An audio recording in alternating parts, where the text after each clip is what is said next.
Oh,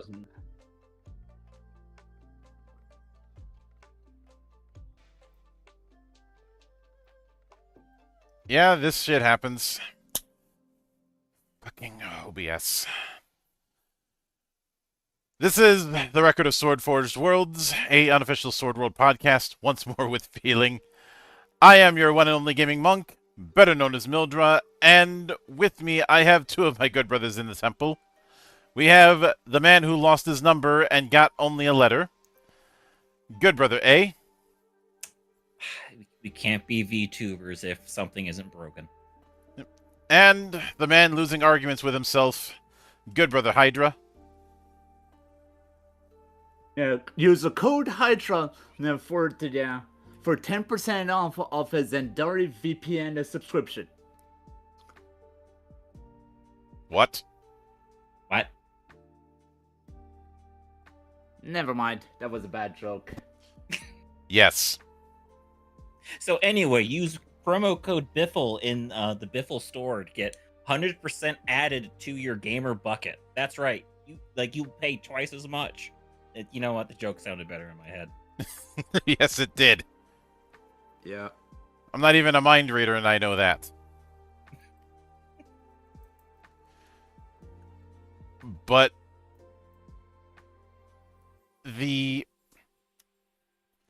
we are back, and this is going to be the first of weekly entries when it comes to the Record of Sword Forged Worlds. Sorry for the pause for a moment. I had to deal with a small thing. So we've already set the tone with the fact that Raxia is a post-apocalyptic fantasy setting. One where you have a mixture of technology that you'd see in a high medieval period, but also more advanced technology sprinkled throughout. And because of the fact that we're not focused on realism, because we're not a bunch of fucking grogs, it meshes fairly easily. Now, for this particular episode, we're going to be focused primarily on the races, as is hinted at in the title. And this is going to be split into three forms: the common humanoid races, the rare humanoid races, and the barbarous races. Now, truth be told, the amount of impact that your choice of race has significantly more footprint in Sword World than it might in other fantasy games. You know, where after a few levels, your choice of race is basically an afterthought. That's not exactly going to be the case here, especially given some of the expanded material and the baseline stuff that you get from your choice of race also makes it so even at higher adventure levels, it is going to be important.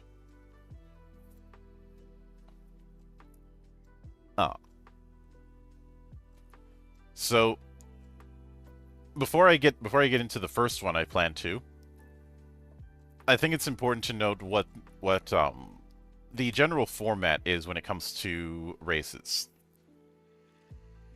Aside from the fluff, each one of them is going to have a ability score range assigned to A through F. And that is something that's going to be important later when we actually discuss how characters are made. For now, it's not going to be as important. But each race will also have a set of languages that they can speak, read, and write. The division between being able to read or write a language and being able to speak it is a distinction that is made throughout Sword World. There are some languages that can't be written, can only be spoken, and vice versa. Those are much more rare languages. And yes, every race has easy access to trade common. Some characters will have access to more languages than others. Some races will not be able to use certain classes, and each race will have one or two racial abilities. One of those racial abilities will be automatically enhanced at certain adventure level thresholds. In addition to that, each race has a set of backgrounds. These backgrounds will generate 3 stats: skill, body, and mind, which is used as a factor for ability score generation. A starting class, sometimes more than one. These are classes that you're getting the first level of for free, and a starting experience pool to spend on classes. Some of the races do have variants. All that means is you're trading out the racial abilities for the race for a different set. Think of it somewhat like the side grades that the archetypes are in Pathfinder. Okay. Or racial variants you see in all manner of RPGs. But you're not spending XP on racial packages or something like that. You're only spending XP on classes. Because, and this is something I've mentioned many times. I think I mentioned it when we were covering 1.0, and I'll mention it here. You have to look at classes in Sword World like skill packages. The approach I've taken is think of, and we'll get into this in more detail in a week when we cover classes. Think of each of the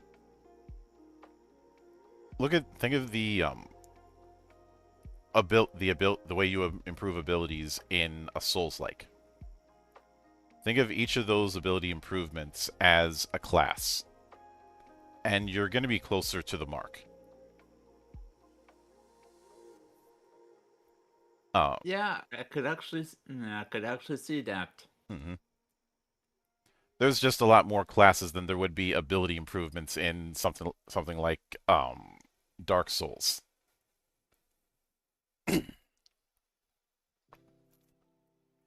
It's obviously not a one-to-one, but the tricky thing is that there's not many games that are taking this approach to class.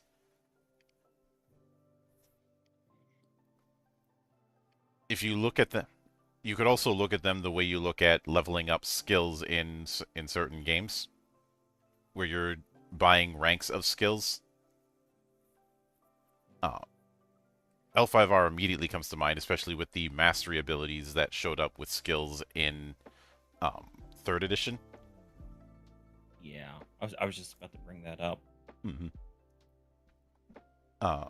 And to a certain extent, 7th C 2nd edition. It had a similar approach, although a bit more streamlined. I don't know if 3rd edition will be doing that because 3rd edition isn't out yet. Also, while I was prepping for this earlier today, the translation for Barbarous Saga came out. I haven't gotten it yet. I haven't read it yet. If there's any additions to races, I will bring that up later on. But that's going to be really splitting hairs.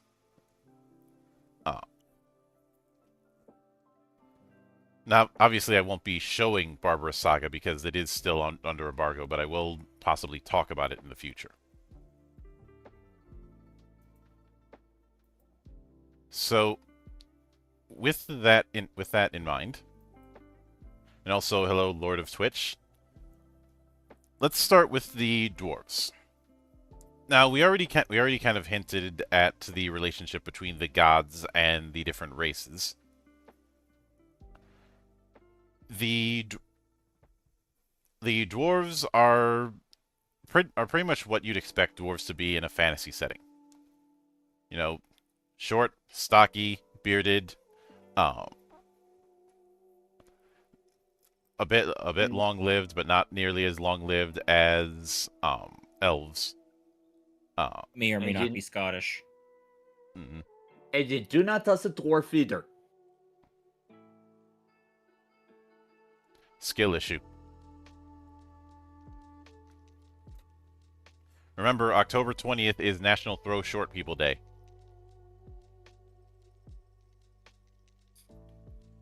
I'd much rather go ahead and just use them as a light snack.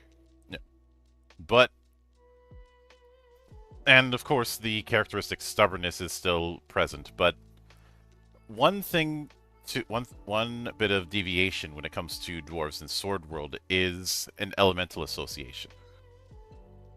Dwarves have an affinity with fire, and as a result of that, that ties into their two racial abilities. First off, Dark Vision, which I'd say Dark Vision doesn't get abused as much here as it does in say the world's most litigious role-playing game, but you're going to see it. You're going to see it a decent bit. I mean, it'd be pretty hard to abuse the Dark Vision even more so than that game you just mentioned. Of course. But the other feature that they get is Sword's Grace Flame Body. You'll see a lot of racial abilities that have the title Sword's Grace.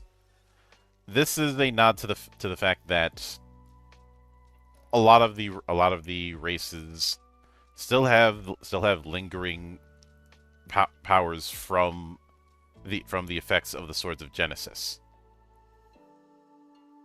Now, in the case of dwarves, any fire-based attacks don't damage them unless they want it to. And they are not affected by fire or even being set on fire. So if you got that mage that loves it to spam fireball, throw in the dwarf and blast away. Now, as you level up, this can advance to the point where an ally who holds a dwarf's hand won't receive fire damage either. Their equipment won't burn or be damaged by fire. And at the highest tier of it, they resist energy type damage as well. They're not fully immune to it, but energy type damage is halved.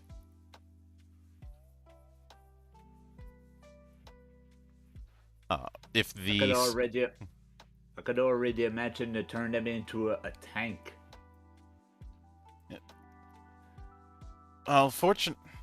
They are going to lean towards martial ones, especially given the starting classes with some of the backgrounds. But something to keep in mind is that there's multiple routes to a certain archetype within this game, and there are some. And I say leaning towards martial, but if someone wanted to do a more caster dwarf, there are ways to do that. Like one of the backgrounds is Fey Touch, which gives them Fairy Tamer for free. But you know how in some fantasy games there are certain races that are blatantly earmarked for a particular class? That's not always the case here.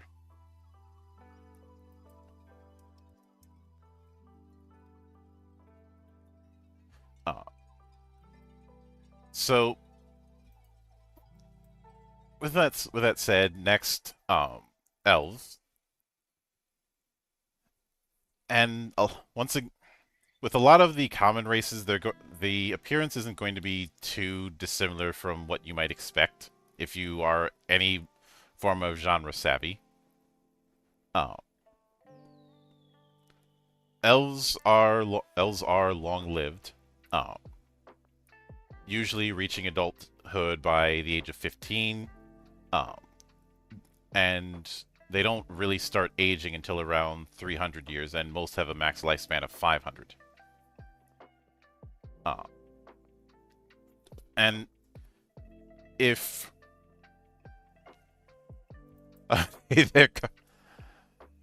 I see some familiar faces catching it live.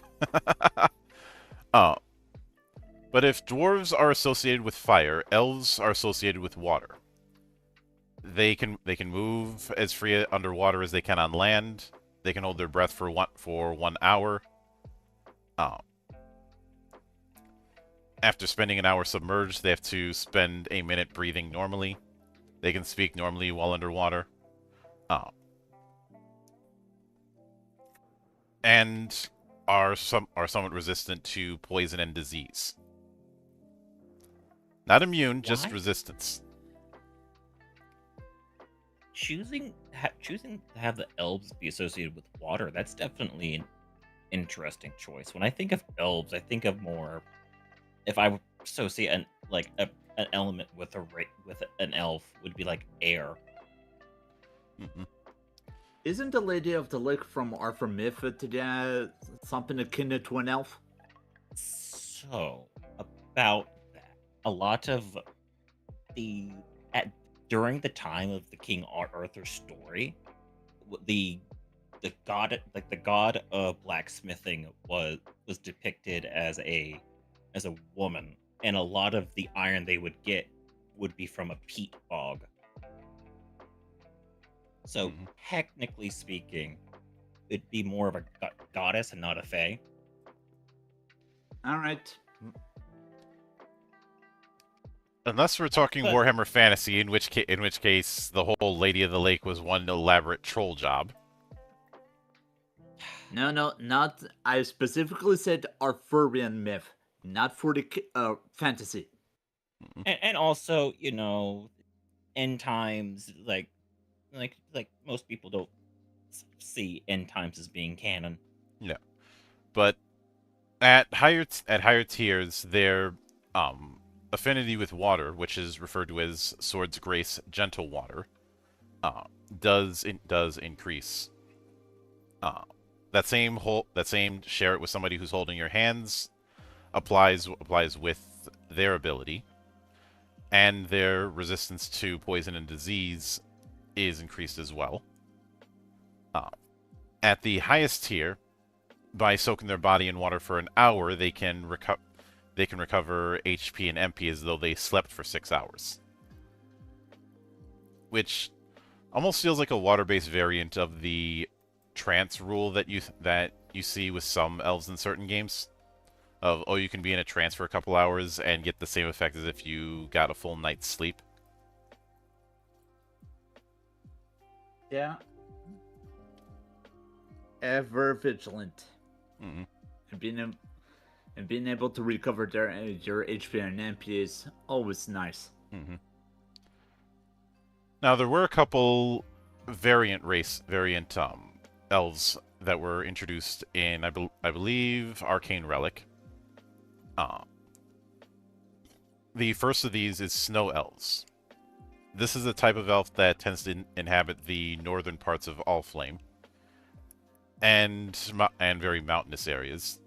They don't have their ability to move underwater due to being in frigid areas, but they can create ice instead.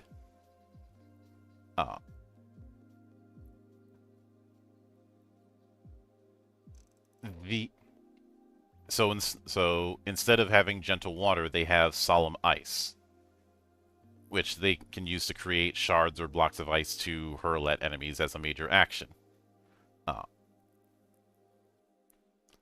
It can only be used once per round, costs 1 MP, and it's basically a ranged ice attack that deals damage based on your level. On the plus side, it can't be resisted.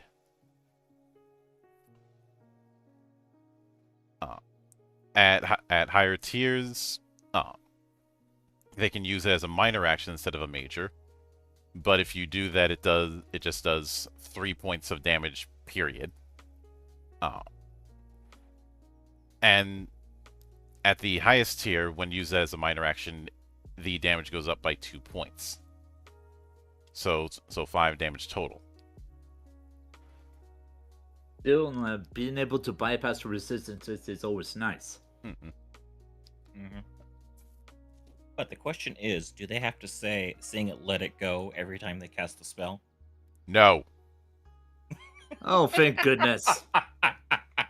absolutely not. But in some of the deep forests, there's another variant of elf in the form of mist elves. These It's not uncommon for mist elves to be fairy tamers or druids, which we'll get to that next week. Uh, they tend to dress lightweight. I'd say mist elves would be the closest to the more forest type of elf. That's what a lot of people expect, but not quite. Um, Mist elves, instead of having gentle water, have beguiling mist, where as a minor action or at the start of combat, they can generate a fog around them, making it difficult for enemies to see you for about a minute. It can be cast 6 times individually for 10 seconds, or one round per day, or it can be kept up continuously for a minute. Any character with normal perception or mechanical perception has their accuracy checks penalized when trying to target you. Basically, a miss to make it harder for people to hit you. Now, of course, So these are like the Naruto elves that they, instead of a smoke bomb, they they create some fog around them. why did you have to go with that direction? Look, sometimes the intrusive thoughts always win. Anyway, at higher tiers, this same fog can affect those who have magic perception. Normally, it can't. And at 11th level, there's no time limit on using the mist.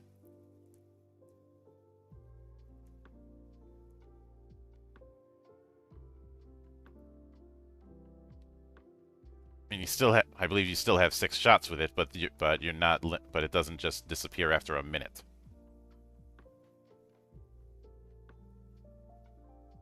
So, hypothetically, you could cast this once in the morning and keep it up throughout the day.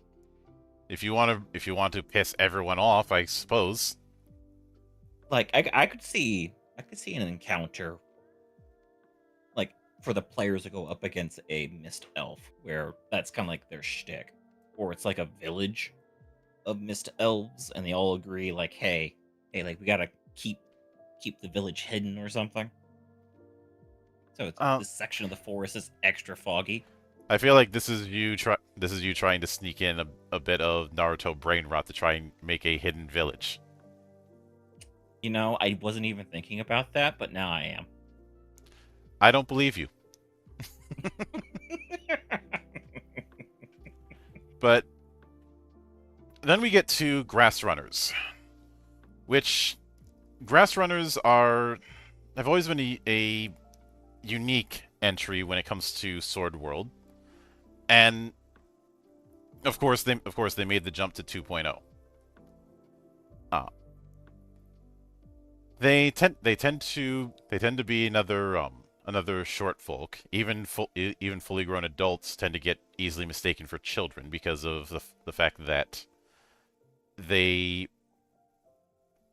don't age very rapidly, and they tend to live long. Although, even though their lifespan is about 200 years, there's the implication that they die from curiosity more than old age.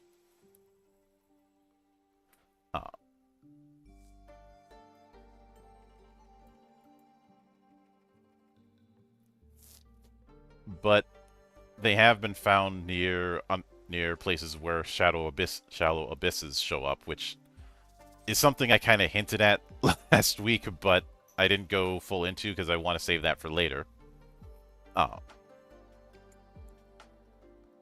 But this is the first race that we've covered that's going to have a class restriction.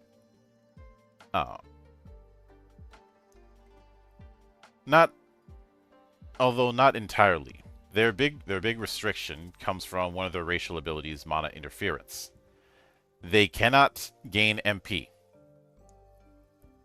They can still cast using Mako stones, which act as an MP battery, but they don't have any internal storage of MP.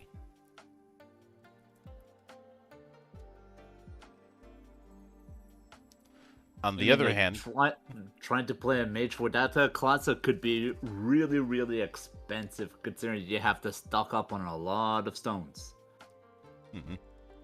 On the other hand, if they have to do a willpower check against the spell, they can completely negate it. They don't negate the spell; they're just unaffected by it. In addition to that, they can understand the language of plants and animals. They couldn't hold conversations, but they could pick up on expressions. And at higher tiers, their mana interference is enhanced, where once per day they can attempt to dispel a magical effect. And at higher tiers, any monster that has perception magic, they gain bonuses to accuracy and evasion, as well as hide against them. And there are a couple Grass Runner variants. There's the Alicia,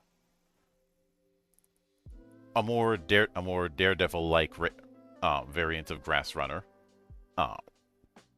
They tend to be more restless, and they have different forms of mana interference at higher tiers.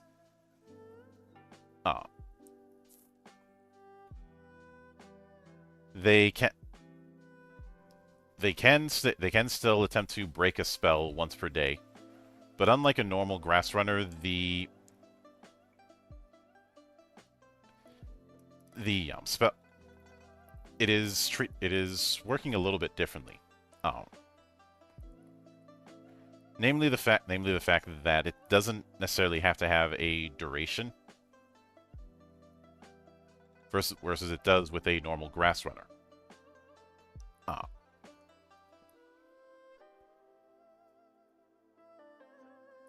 There's also the fact that at higher tiers, they can perform this sort of spell removal at range. If it's an area of 1 or 10 meters away, and get a higher bonus to the roll when doing so.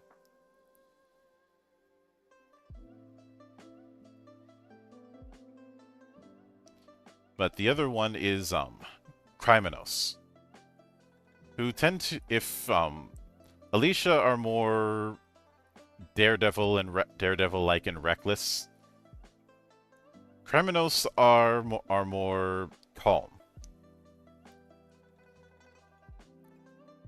In other words, how to create an introvert and extrovert without saying you're creating them. But Krymenos don't have the ability to remove spell effects, but they are harder to detect by magical perception. They have a bonus when attempting to hide from something that has perception magic. And that increases a bit further at higher tiers. But of course, then we get to good old human. Conventional wisdom will tell a lot of people that playing human fighter in a fantasy game is the most Babby's first character you can possibly do. Conventional wisdom is wrong.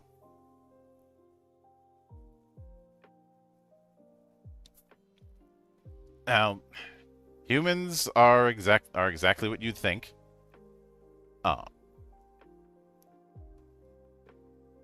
They are also one of the handful of cases that only have one racial feature instead of two.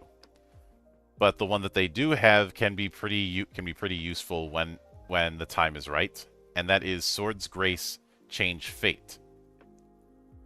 Once per day, you can take one check. You can take one check, whether it be a skill check, calculating damage, or determining loot, and switch the faces on the 2d6. So a roll of 1 becomes a 6, a 2 becomes a 5, a 3 becomes a 4, etc. This does mean you could turn a botch into a critical.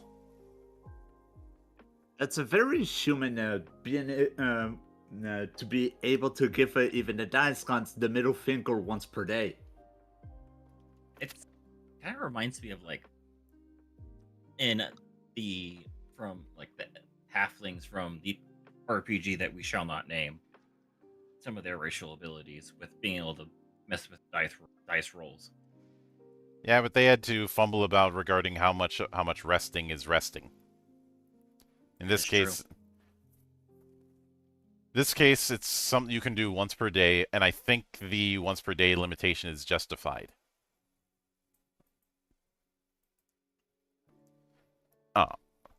On the other hand, you can't swap just one die. If you use this, you got to do both.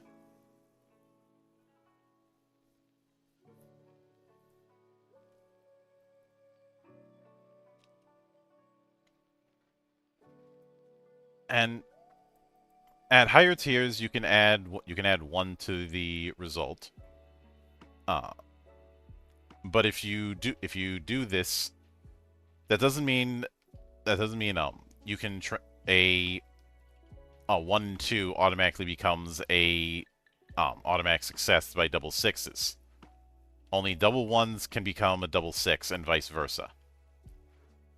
And when using it on a power table roll, which I'll get to that later, the max result is still 12. And at even higher tiers, you add 2 to the result instead of 1.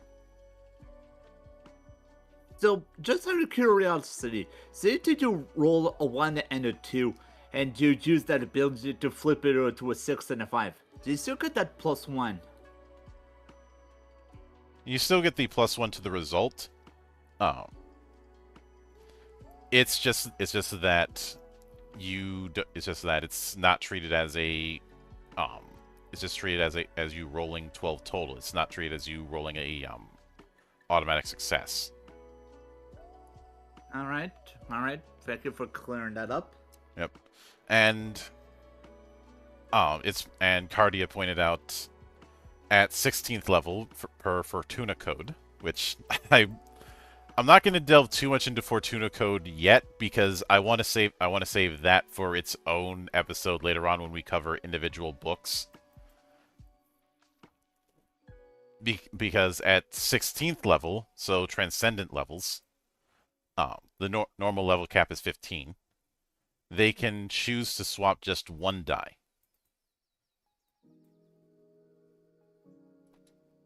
But okay. Then we have leprechauns, which are not going to be what you're thinking.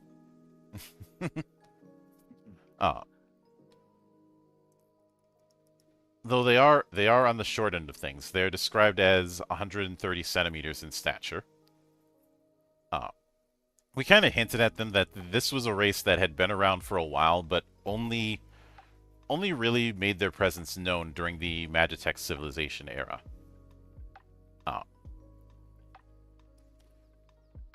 Some of them, the males have full beards.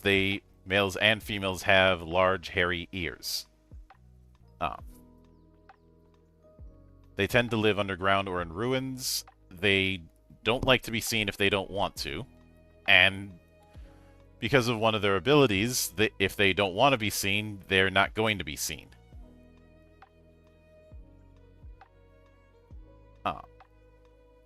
And they tend to live for about 200 years, reaching adulthood at 15. They are able to read and write Magitech, which normally in order to get access to that, you have to be an artificer. Again, I will get to classes next week. But they do have dark vision. They have Invisible Hand, which lets them equip 2 other type accessories. Essentially getting a couple more accessory slots, which, given the potential with magic items, can be very useful.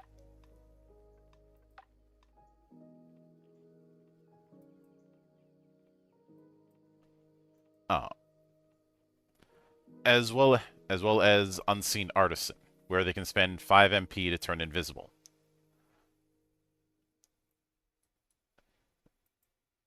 And they can still carry their normal stuff while invisible. Otherwise, it works like the Conceal Self spell, which I'll jump ahead a bit to go into that. Which, first off, Conceal Self normally costs 15 MP. They can do it with only 5. That's one hell of a discount. Yeah, it Yeah, lasts. it's a level 6 spell. It lasts an hour. It takes 1 major action. You're invisible to 5 senses, mechanical and magical perception. You make no noise, you give off no scent, you can still be touched, and spells like Mana Search can still detect you. Or rather, detect your magic.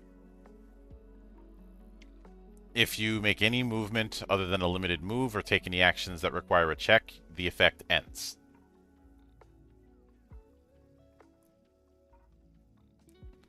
So, invisibility is nice, but it's not a win button. Oh. There aren't that many I win buttons in the system, and that's what I like. Now, at higher tiers, the Invisible Hand can be enhanced. At first, you can get the ability to wear 3 other type accessories. And at 11th level, both. I will note, when it comes to enhancements, the first tier enhancement is at Adventure level 6. The second one is at Adventure level 11. But the higher tier one lets you change equipment on the Invisible Hand accessory as a minor action once every 10 seconds. So once a round, potentially. Yep. Now, there are a couple variants of leprechauns. One of them is Nomad, which transforms Unseen Artisan, their ability to be invisible, to Invisible Artisan. This lets them disappear and then reappear in a location that's no more than 10 meters away that's visible to you. But if you're touching another person in the middle of a melee, or if you've done a normal move or a full move, you can't do this ability, and you can only do it once per day.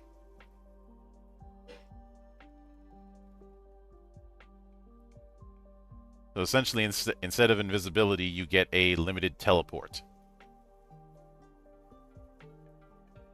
And how far is a meter in the system? Is it like 1 square or... Sword World does not use grid combat. Oh, okay. There are 3 combat systems that it can potentially use. None of them are grid combat. And also for reference, 1 meter is roughly the size of a cross runner.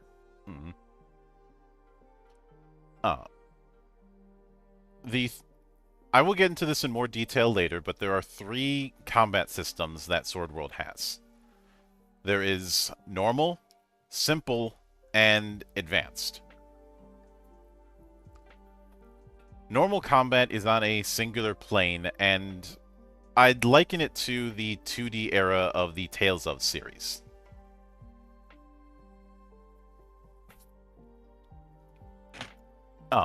Simple is a row based system with a front line and rear guard. Okay.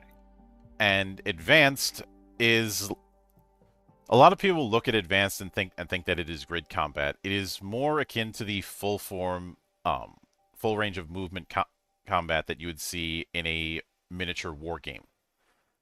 I'm vastly simplifying it because I want to cover that in more detail later on in this series.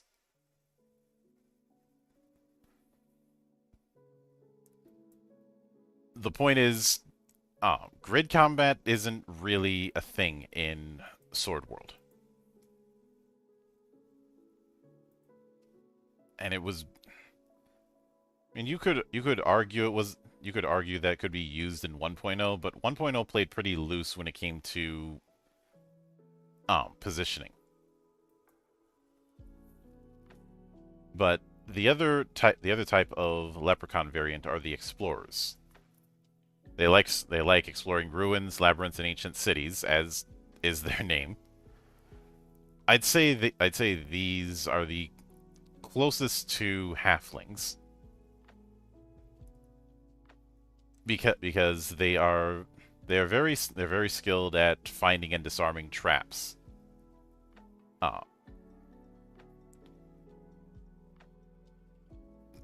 So instead of Unseen Artisan, the ability to turn invisible, they get Artisan's Partner. This still costs 5 MP and lets you control a doll or a golem using a major action.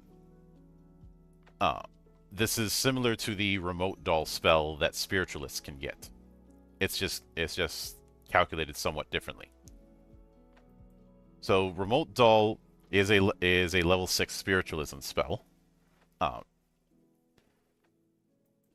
You essentially cast your senses into a doll and move it as if it were your own body.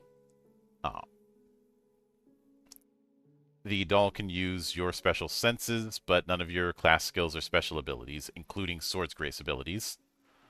While you're acting as the doll, your own body can't move.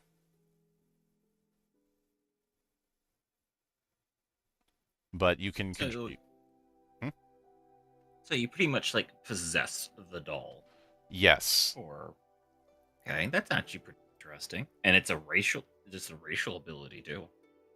Mm-hmm. It lasts for about an hour.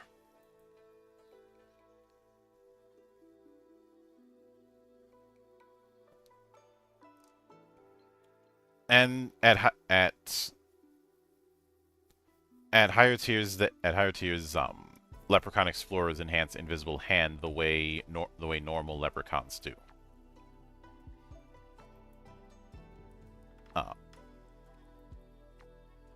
And then we have the Lil Drakens. The closest thing to Dragonborn, though I'd say this is more akin to 4E Dragonborns than 5E ones. Because remember, I have to channel the edition I'm supposed to hate, but the check bounced.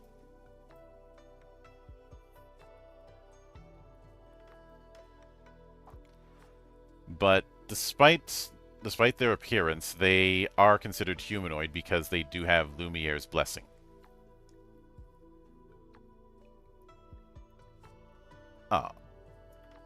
They tend to be born from eggs, are treated as adults after 3 molts, so about 30 years, and live for about 300 years. They can speak Draconic and can read and write Trade Common. Most of the races are going to be able to read and write Trade Common, because it's always important to have a trade language. Otherwise, it's kind of hard to do trade.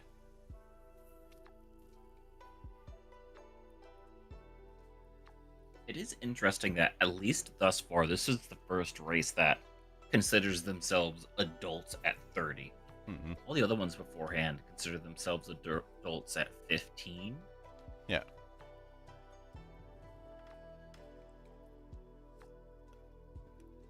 The way it's written out is that they're adults after they've molted 3 times.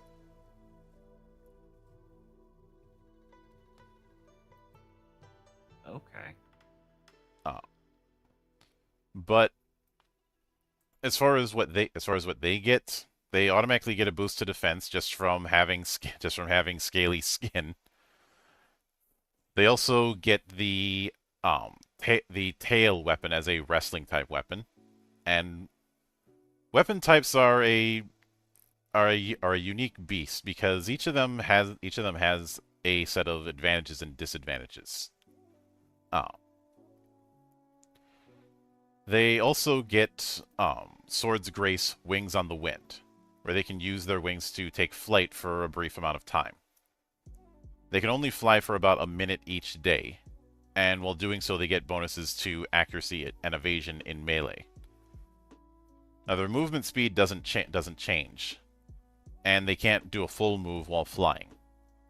They can carry about 200 kilos of extra weight while flying, whether it be equipment, supplies, or one of their buddies.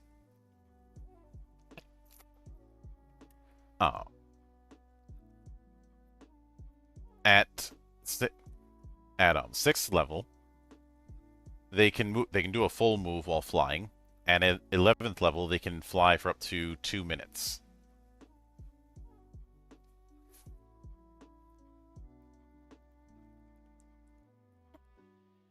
So, but it's still a once per day effect, but they can just do it for longer.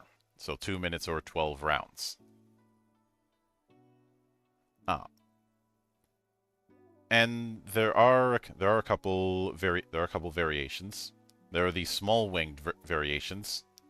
Because of these smaller wings, they can't fly, but they have much better roars. They can do a shout to inspire their allies. Any allies within 10 meters of them get a +2 to fortitude and willpower for 10 seconds and do 2 extra damage. It can only be used once per day and is used with either a minor action or at the start of combat. At higher tiers, it can be used up to twice a day, and at the highest tier, its bonus to fortitude and willpower is boosted by 2. As well as the physical damage bonus that they grant. It only lasts for 1 round, but sometimes that's all you need. And depending on how combat works, like having an extra 4 damage, like 4 damage in 1 round from each member in the party, that can be pretty big. Well, we will get to that later in the series. But even a +1 is significantly impactful, especially since, remember, everything is on 2d6. Oh yeah, I forgot about that. You're either rolling 2d6 or 1d6, and most of the time you're rolling 2. So so having a +4 to even a 1d6 roll, that's a lot. Mm-hmm. But there, in some of the colder regions, you have hairy little drakens.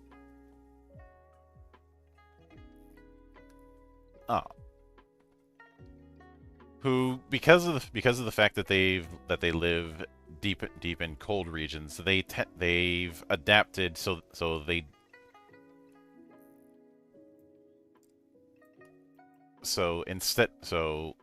some of their features change. They don't get tail as a weapon, and they don't get scaly hide, but instead they get warm breeze, where they always deal 2 points of wind type damage, physical and magical. And anytime they would take wind type damage, it goes down by 2. At higher tiers, they can add water/ice to the type of damage. And at even higher tiers, the damage goes to the damage and damage reduction goes to +3 and -3 respectively.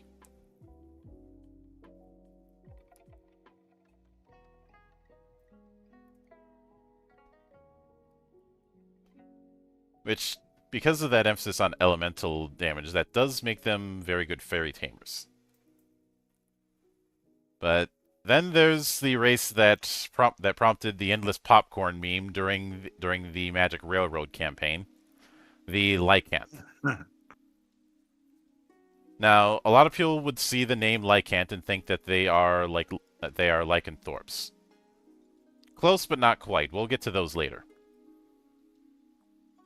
Lycants, if any of you saw the anime Heat Guy J, think of Boma or the other beast heads in that anime.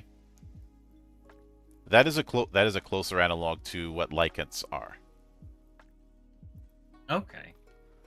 Because they don't take on a full lichen-like form, but their heads do change into a beast.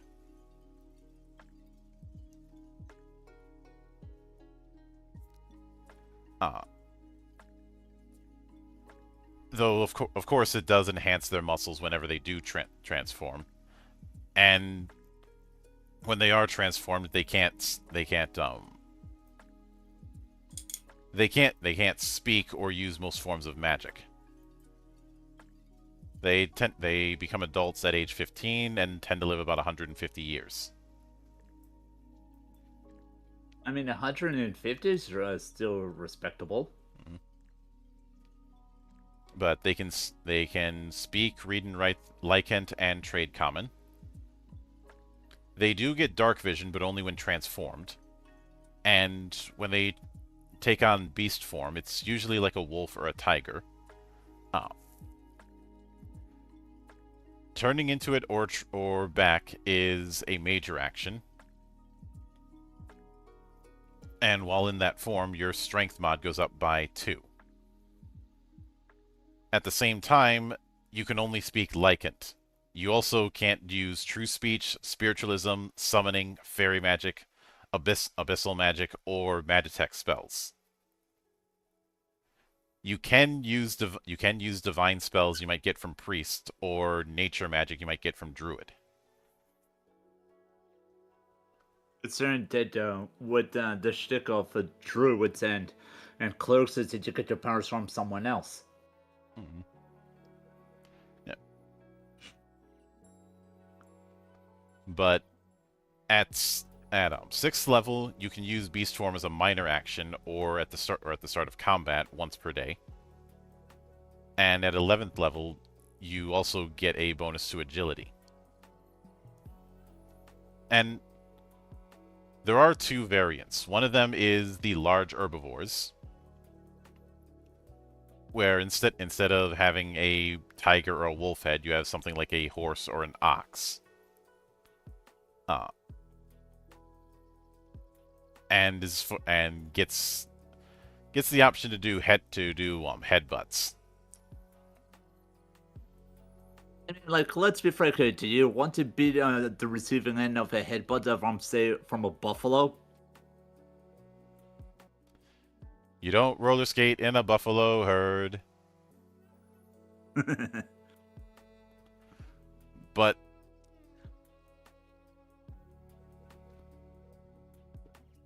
instead of getting a strength bonus, their max HP goes up by 10. And the headbutt that they get is a minor action, which always deals 2 points of damage, and can only be used once per round.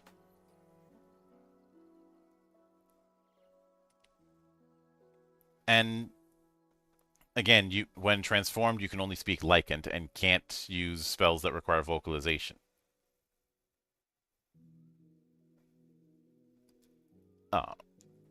At 6th level, you can use Beast Form as a minor action. And at 11th level, the fixed damage from your headbutt goes up by 2.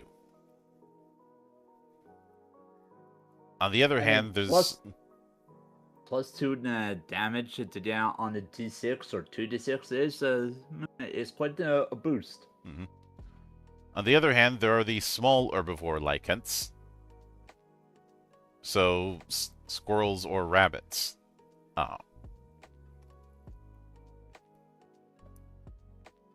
And instead of getting a strength boost, they get an agility boost. Their agility modifier goes up by 1, and their checks within the observation package go up by 1. While transformed, you can only speak Lycant like the others, and cannot use spells that require any speaking. At higher tiers, once again, it becomes a minor action, and at the highest tier, the agility modifier goes up by 1.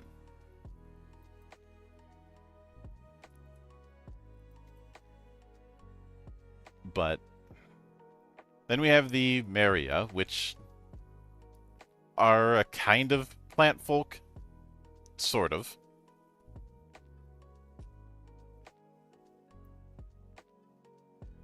Like they look humanoid aside from some plant aspects that they do have. They usually have flowers blooming from their heads, shoulders, or wrists. Said flowers will, depending on their emotional state, bloom or wilt.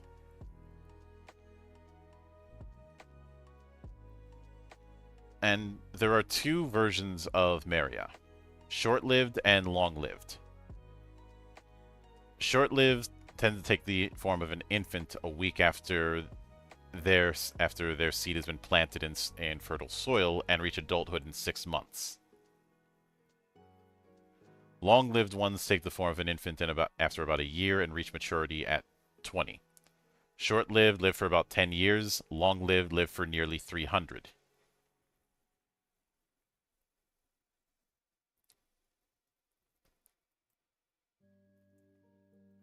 And as far as what they can get out of it, Maria don't need to sleep. They're plants, so. Yep. At the start of the day, they automatically get 20% of their HP back, and they get all of their MP back.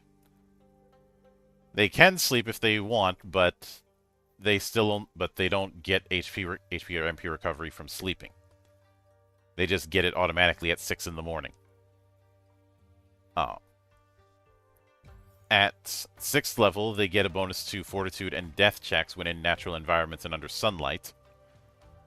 And at 11th level, they get their HP recovery at 6 a.m. and 6 p.m.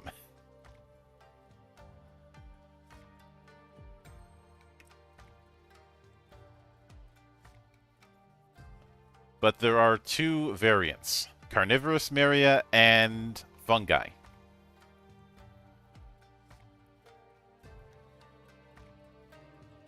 Carnivorous Maria are all short-lived. Tend to be a bit belligerent and also aggressive in combat, and enjoy hunting, which is unique among Maria.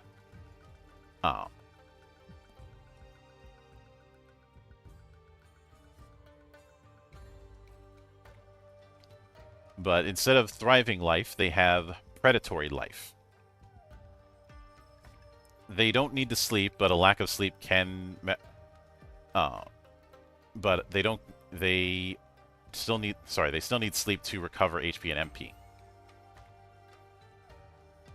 When they do a melee attack, a ranged attack, or cast a spell that damages a target and causes physical or magical damage, they can recover HP equal to the amount of damage applied.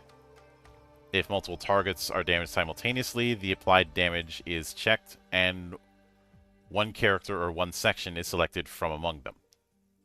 This kind of thing can only be used once per day. So switch. Oh, nice. Yep. At 6th level, when they use this to restore HP, they get MP equal to their Vitality mod. And at 11th level, they can use this twice per day. On the other hand, Fungi, Maria, tend to have hair that looks like mushroom umbrellas. Some even have actual mushrooms. They are all long-lived, tend to have their own communities deep in forests, and don't interact with others much. Mostly because they believe the spores they release are unfavorable. They tend to be more quiet than carnivorous ones. But they will assist when asked. So instead of thriving life, they have sporulation. They don't need to sleep. They don't suffer from disadvantages of missing sleep. They still require sleep to get HP and MP back. They can also spray their spores as a minor action to hinder enemies. giving them a -2 penalty on checks for 10 seconds. This is treated as a disease type effect and cannot be resisted. Can only be used once per day.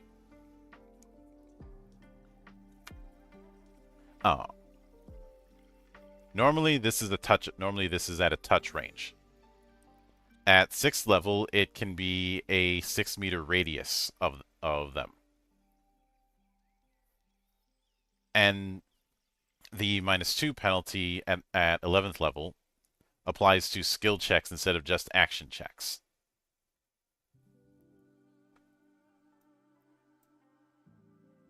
So do be careful when you're trying to make a mushroom salad, because there's no guarantee those shrooms aren't poisonous. Mm-hmm.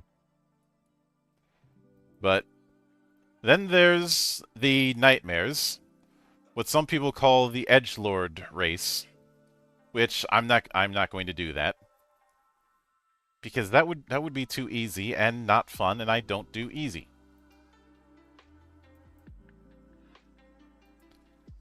But Nightmares are they're not exactly a singular race, but more of a mutation. Nightmares can be born from humans, elves, dwarves, sometimes Lildraken, Shadows, and Solel, which are races we'll get to later. They have a single soul scar, and because of that, they tend to have 1 or 2 horns on their heads and markings across their bodies. They usually have pale skin.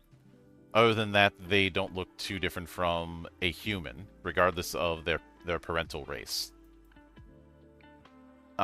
Because of the horns, their mothers tend to not survive. Because of the soul scar, they tend to have a bit of ostracization. They do make very good adventurers and can very easily be magic fighters. They tend to reach adulthood at age 15, but no one knows the maximum lifespan because nobody's seen a nightmare die of old age.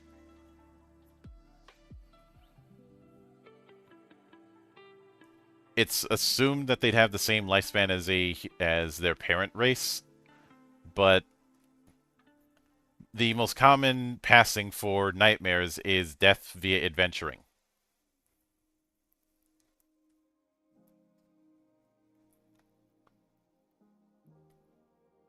But regardless of parent race, they look more like humans than anything else.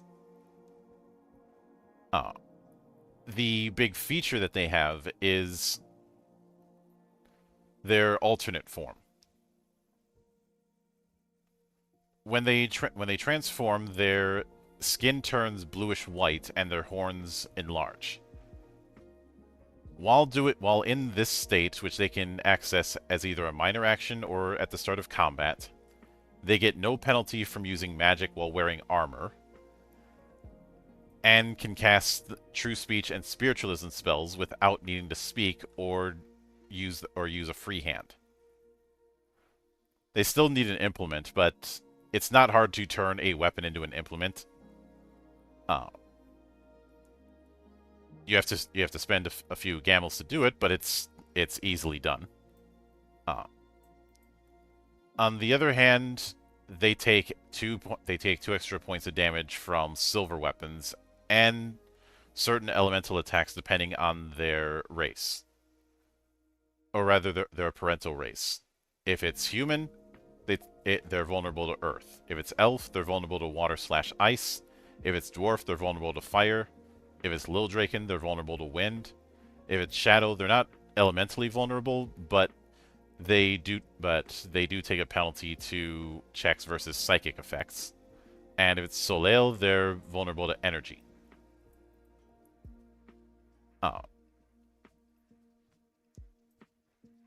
At 6th level, all their melee attacks, ranged attacks, and spells that do direct damage get +1. And at 11th level, their accuracy and spellcasting checks get +1. Aria in the Magic Railroad campaign was a nightmare. And it's not uncommon for nightmares to dip a little bit into warrior and sorcerer. Or rather, fighter and sorcerer, sorry.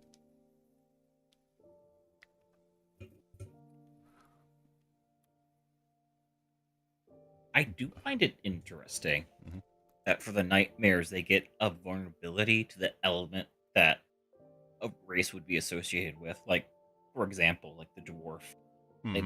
They're vulnerable to fire instead of normally dwarves are like, hey, fire, that's fine. Now, having a soul scar means your soul is damaged. A lot of times, you will take a soul scar if you end up going through a resurrection. If you do that too many times, you can't be resurrected anymore, and you turn into an undead. Thus, you are no longer a playable character. So it circumvents the unnamed RPG where like death kind of just turns into a status condition that gets fixed by certain classes. Yeah.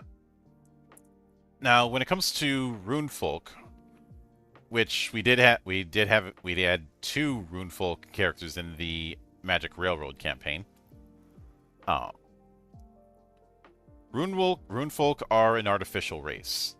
They were constructs that were created during the Maditech civilization period. But because of the fact that they're essentially constructs created through mana, they still have to eat and sleep like humans.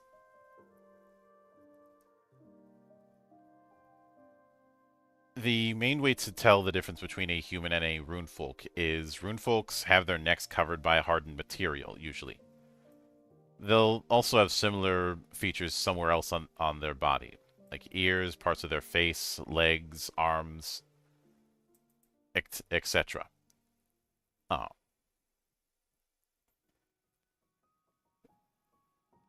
On the other hand, this is one entry that does have a class limitation.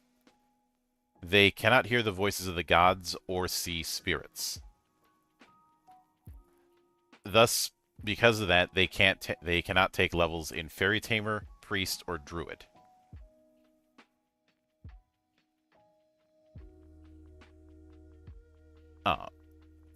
Obviously because of them being artificial, they don't age.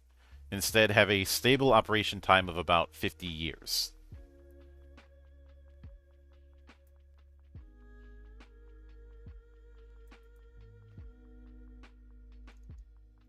But outside of those origins, they're considered humanoids. The main things that they are another race that gets dark vision, which I will note, it is somewhat refreshing that dark vision is not common among the non-human races in this. Versus in a certain game where it was like everybody had dark vision.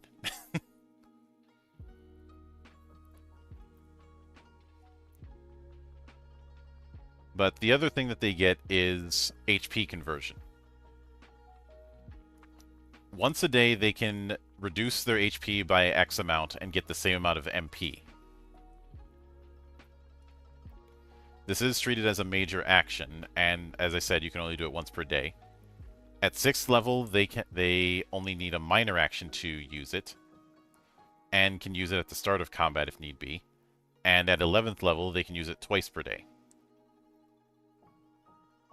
There are 2 variant types of Runefolk, Guardian type and Combat type. Guardian types were built to protect VIPs.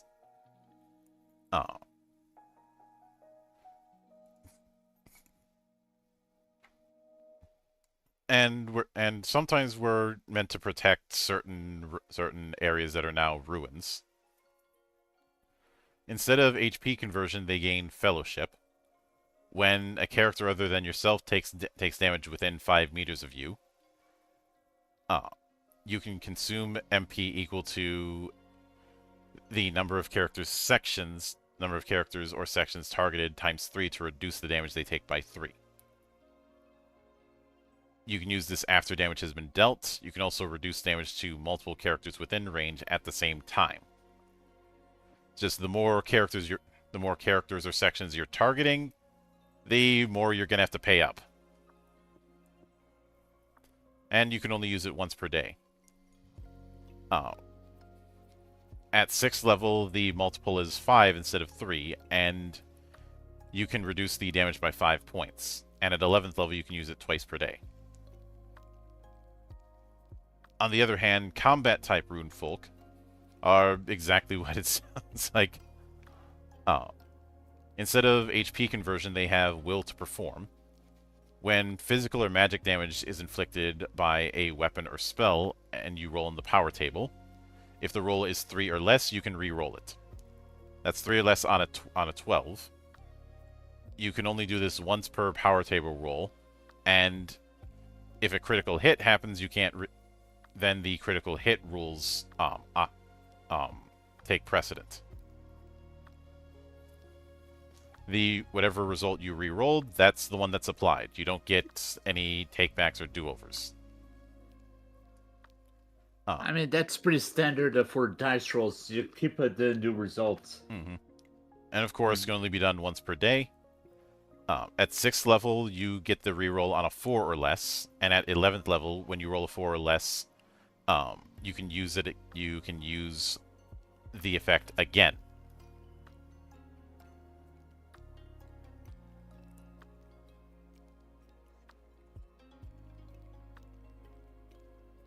So it doesn't mean you get an additional use of will to perform. It just means you get a second do-over. So if you use the effect, roll another 4 or less, you get to do it again.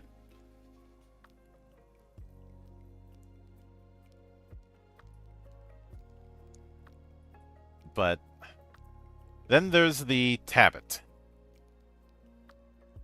Rabbit folk, basically. They are short and well, the one we had in aboard the Magic Railroad complained about as much as Cat did in Red Dwarf. And that is a very impressive level to reach. Mm-hmm. Tabbits are claim that they are descended from gods, but nobody's been able to prove if that's the case. They do like to gather knowledge.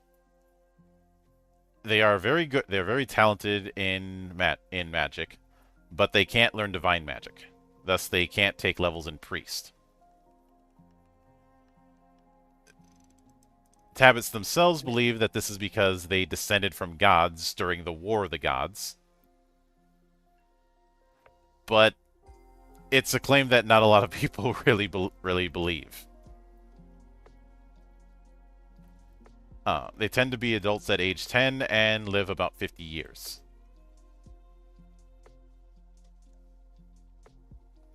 But they can read ancient celestials, so maybe there's some veracity to that claim.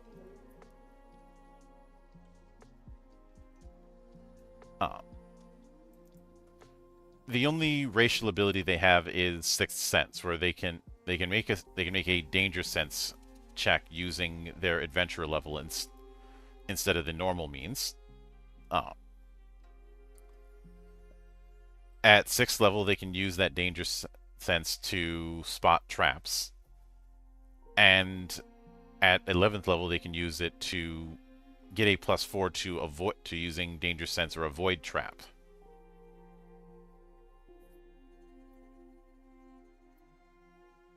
Also, here's a pro tip when dealing with Tabbits. Make sure you keep their heads above water level because they're really short. Yeah, they're about the same height as grass runners. which also makes them perfect throwing height. Fastball special, anyone? You know, sometimes it's nice to have a really strong guy in the party, full of a bunch of short folks, so that you can just start throwing them at the enemy like Pokemon. Exactly. Fastball special. Mm-hmm. But there are a couple a couple variations. And compared to some of the other racial variants, this is one of the few cases where the ability score directly changes. But first is Pico rabbits, which are small even by Tabit standards. They are less than a meter tall, and most adults are only about 90 centimeters tall. But their ears can produce a high-pitched voice that sounds like a bird that can be heard from distance. They have their own language called Pico Speak. Other races can learn it but can't speak it.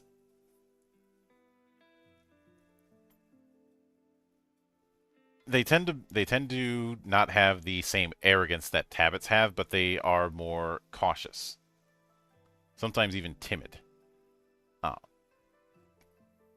Well, when you're the smallest of runting in the litter, you have to know how to pick your fights. Mm-hmm.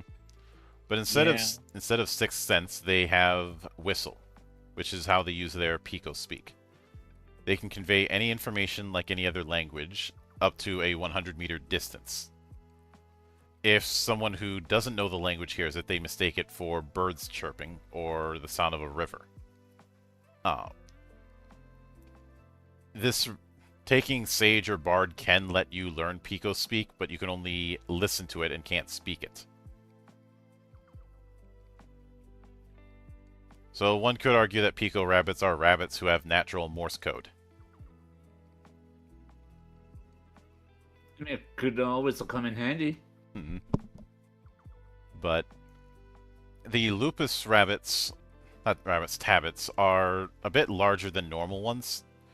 They tend to go about 110 centimeters, so slightly taller. They are more nocturnal, have a bit of a short temper, don't have permanent residences, and tends to be nomadic.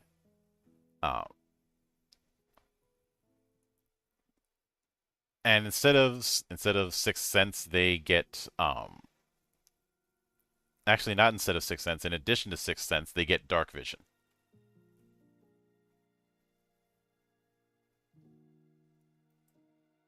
But the last of the common humanoids is the Tiens.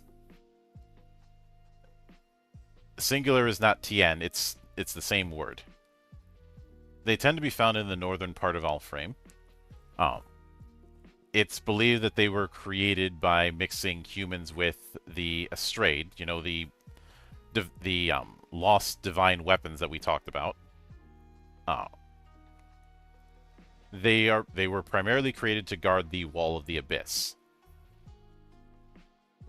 The main distinguishing factor of Tiens compared to normal humans is the metallic colored hair that they have, as well as having jewel-like eyes, as well as having gemstones on their foreheads, chests, and the back of their hands. This is crystallized mana that's in their bodies. The location and number of the jewels may vary from person to person.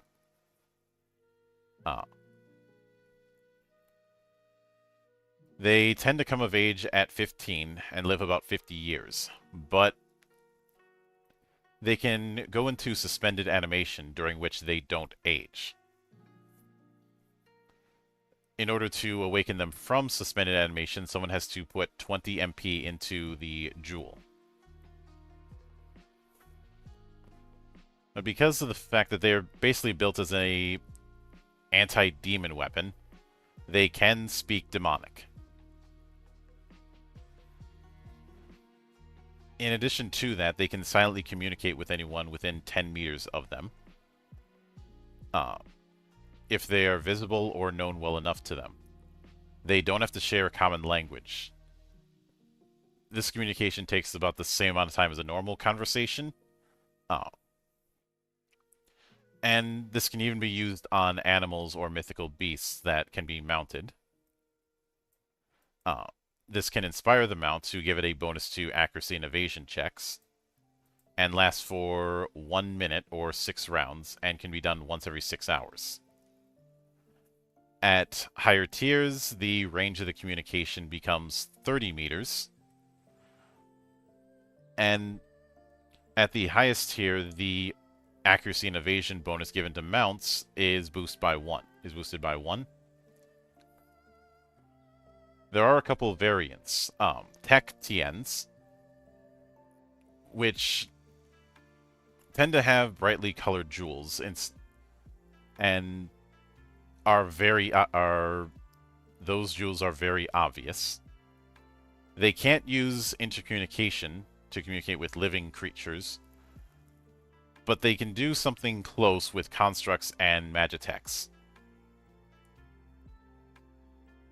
And can give that same inspire bonus that would normally be given to mounts, to magitech type mounts or golems.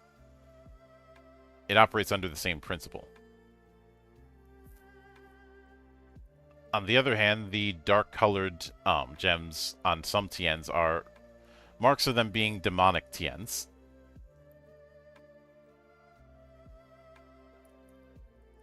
But they are not on the side of demons. They use their ability to communicate with demons to defeat them. Giving them a taste of their own medicine. Mm-hmm. Yep. This also means that if they have the demonologist class, which is that's a rabbit hole when we get to that next week.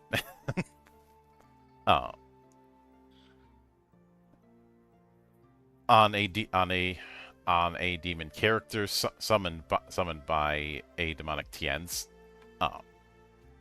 when rolling on that demon's action chart with a target that has random in the name, they can change the random to any.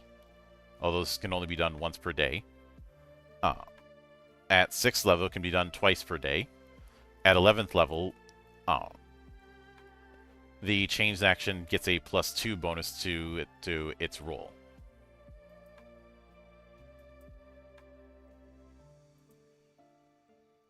And that covers the humanoid races. So before we get into the rarer ones, which aren't going to have as many variants.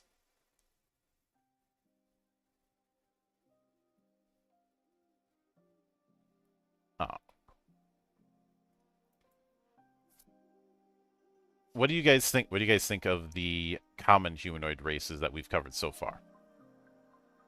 Honestly, I'm loving that we have so many different options, and that's just talking about the baser races, and that comes with the rule books, let alone all the variants one. Mm-hmm. Now, a lot of the there's... I will note a lot of the variants were mainly from Arcane Relic.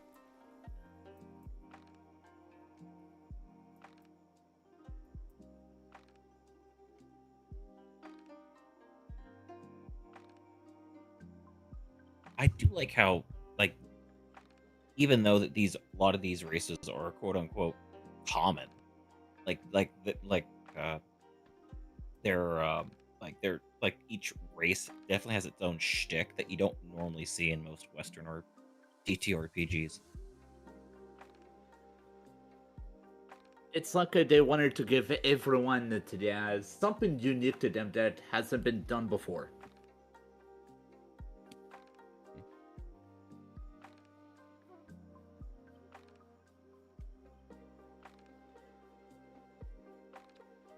I can certainly go with that.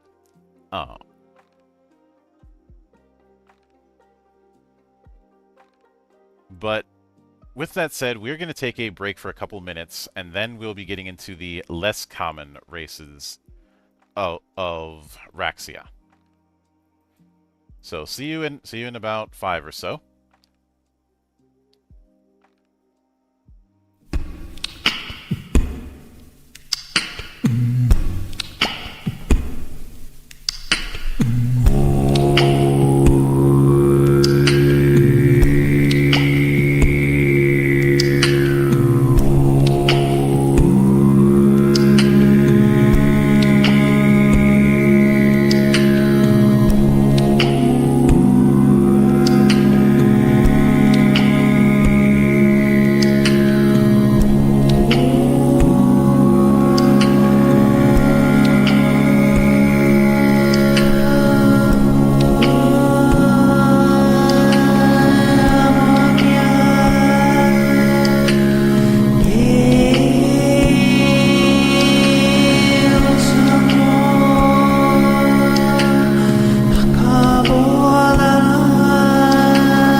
And we are back, ladies and gentlemen.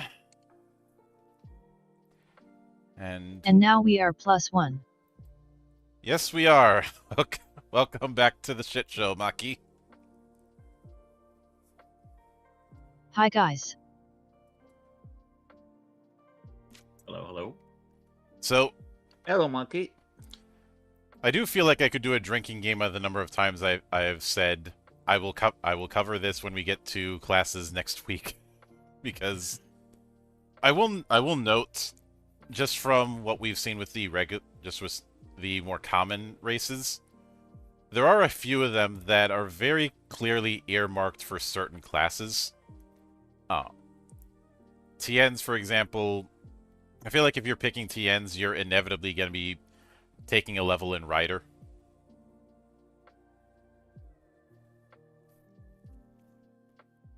I mean, you don't have to, but some of their features feel like they skew towards that. Oh, for sure. It's like how runefolk are very artificer coded. Mm-hmm. Artificer coded, and by extension, marksman coded.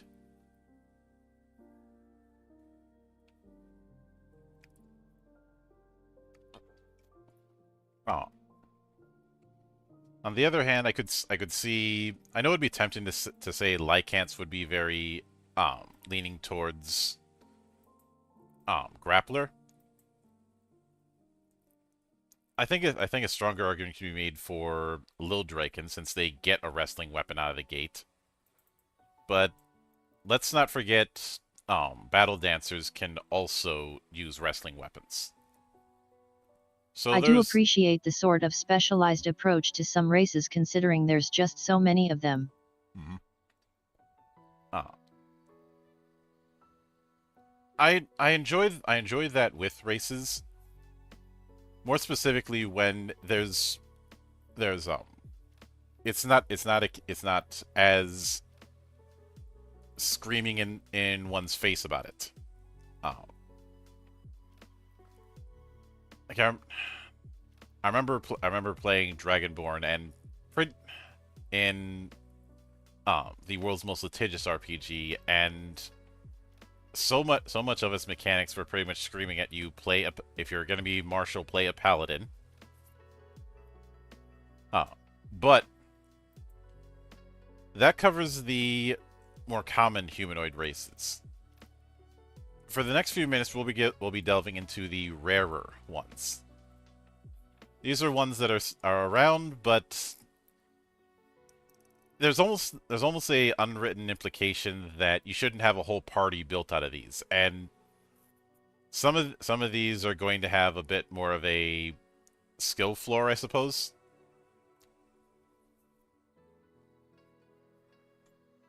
The first one is the Abyssborn. This was the race that for Operation Mist, when I did that with Riona, she ended up picking.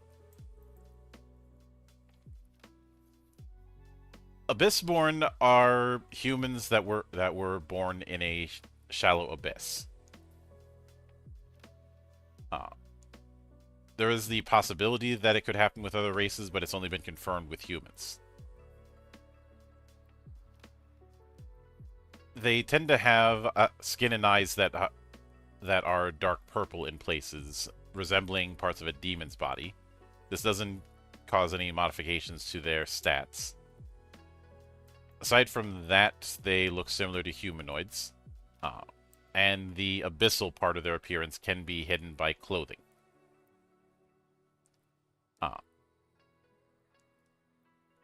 In Frame, because of the whole shallow abyss thing, they tend to be the subject of discrimination.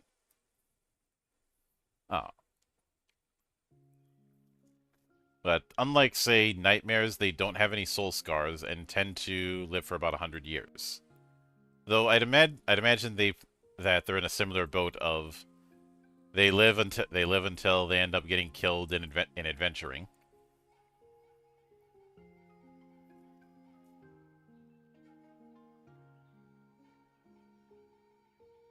But that applies to a lot of races in Sword World, to be fair. And let's be frank, if you want a nice, easy life, you don't have to pick up adventuring as a profession. No, but I'll save that kind of discussion when we get to Raxia Life. So, the first feature that they have is Abyssal Bastard. At creation, they have to choose one of 3 racial abilities: Abyssal Body, Abyssal Arm, or Abyssal Eye, and select an Abyss Curse associated with that ability. Now, Abyss Curse is something that can happen on cursed equipment or equipment that's modified through Abyss Shards. It is essentially a random curse effect. And in the case of Abyssborn, when they use their Abyssal ability, it's tied to either when equipped or when carried. It's just this is used when the racial ability is in effect. The curse acquired during character creation cannot be changed. If you eat 3 Abyss Shards, you can roll again. And if you're in a shallow abyss, the curse doesn't trigger.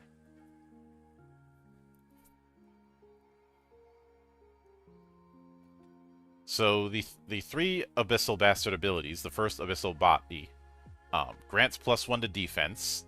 Also has it that the upper body has purple skin.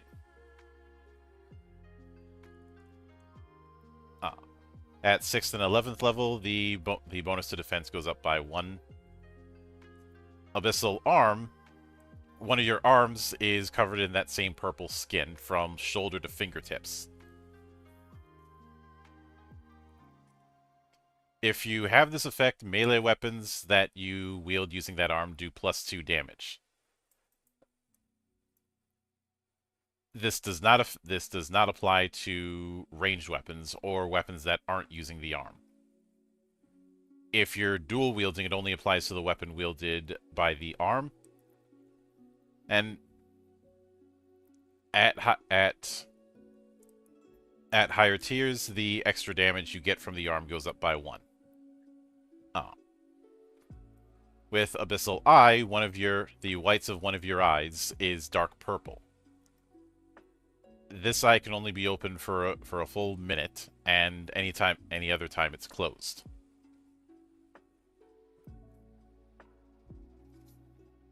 But when the eye is open, you get a +1 to accuracy checks for 10 seconds.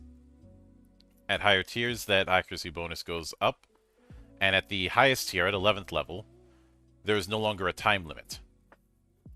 I.e., you can always have the eye open.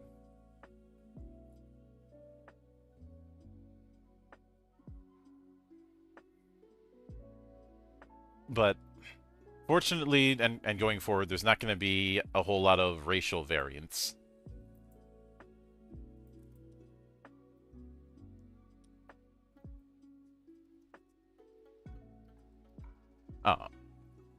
And I've seen some people make edgelord jokes about Abyssborn, but I feel like people are way too cavalier about making those jokes, or rather, they use those jokes as a substitute for thinking.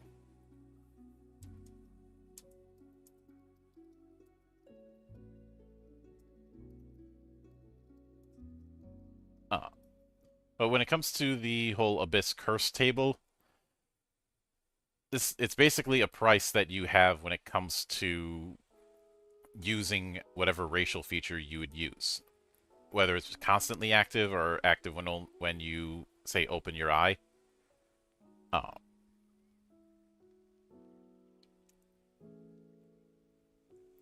But for example, one of them is disgusting, which would happen when you're carrying armor. It looks terrible and unattractive. When sold, it sells for a quarter of the base price, and your adventurer rank is treated as one rank lower. Or slow, your movement is halved. Or mana draining, when using effects that consume MP, the MP cost is increased by 1.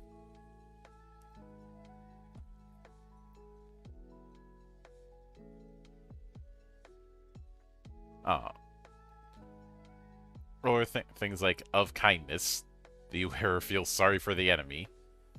If the target is a hostile character, minus 2 to accuracy checks and spellcasting checks. If the target's HP is already reduced by 1 point.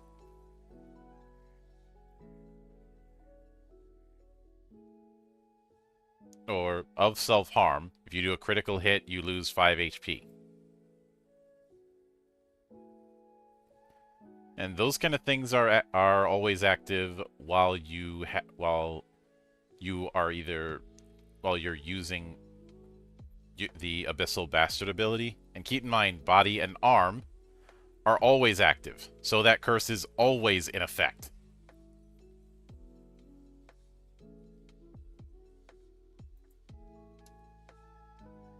Normally, if somebody wants to be cursed that bad, they'd have to be on the wrong side of Danhausen.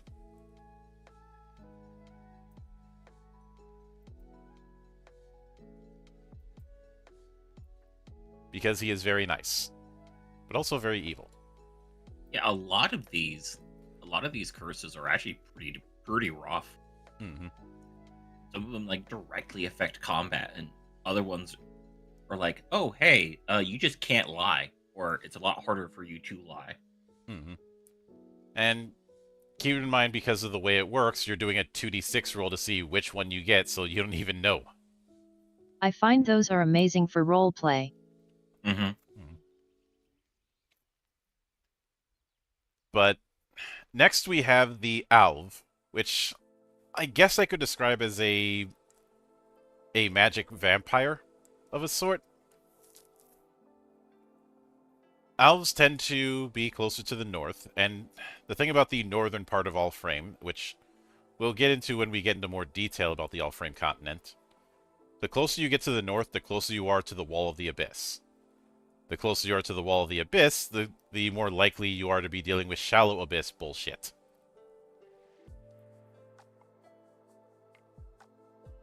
Shoy. But Alves have white skin. It's described as waxy white. Black sclera on the rise. Find out more in the special game book expansion dealing with all that. Wink. We'll get to that later.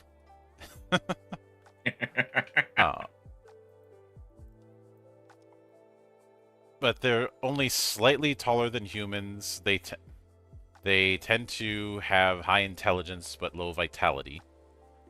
Also, they have a soul scar, much like nightmares.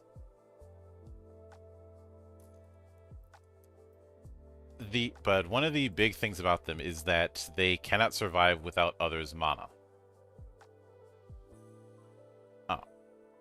They have to drain mana at least once a week.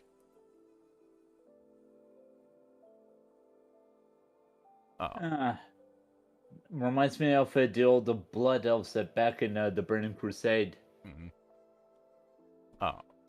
There is an implication that they are reincarnations of vampires under the guidance of the goddess Harula, and believers of Harula can be found among the elves, but it's never outright confirmed. Also, they tend to live for about 250 years, and much like with a lot of the races we see here, they reach adulthood at age 15.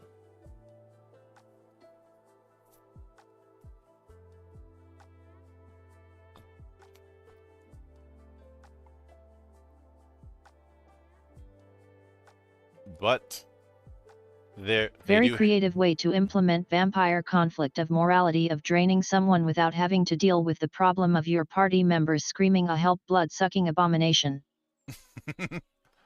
uh, elves do have dark vision, and I did point out earlier before you came in, Maki, I appreciate that there's a degree of restraint regarding how many races have dark vision.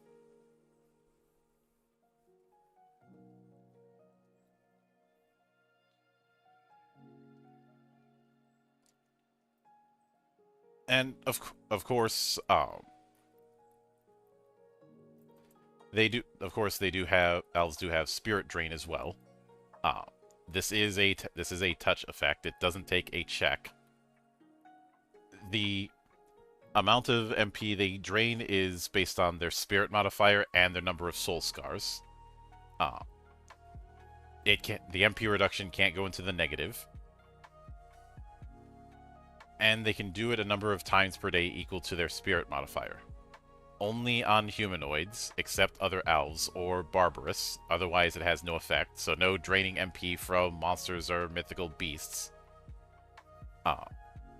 If a elf goes a week without absorbing mana, they take a -4 penalty to their checks, and their HP and MP can't be restored. If another week passes, they die of exhaustion. If they absorb mana even once, it is restored. I'm glad that they brought up it has to be used on humanoids or barbarous, because I could easily see someone grabbing a bunch of Mako stones and using that as a temporary measure. No, it has to come from an authentic source. I could see that be some sort of like a story point where they're like, hey, is there a way to get synthetic mana so we're not having to be sucking people off constantly? Phrasing. Fair enough. But because of the way mana works, there'd be no way to do synthetic mana. All mana is born from the third sword. Like the third sword shattering, Cardia, is the reason mana exists in the world.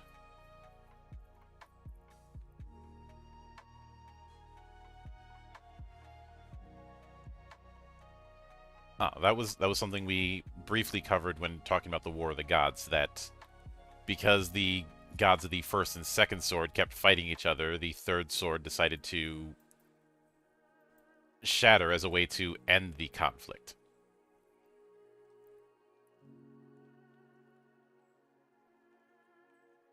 Which, it did end that conflict.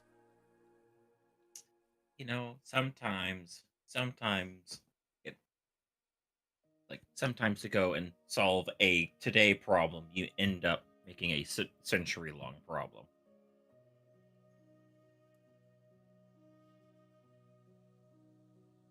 Even the Swords of Creation have that kind of perfect foresight. Yep. But at higher tiers, Spirit Drain is enhanced. At 6th level, instead of a touch attack, it is a 10-meter ranged attack. Or not, I won't say attack, because it's automatic. It just means you don't have to be in touch range in order to do it. And at 11th level, the amount of MP reduced goes up by 2.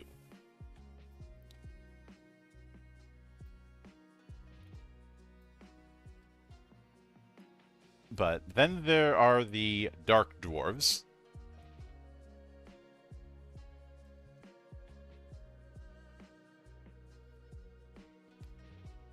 These are dwarves that switch sides during the War of the Gods.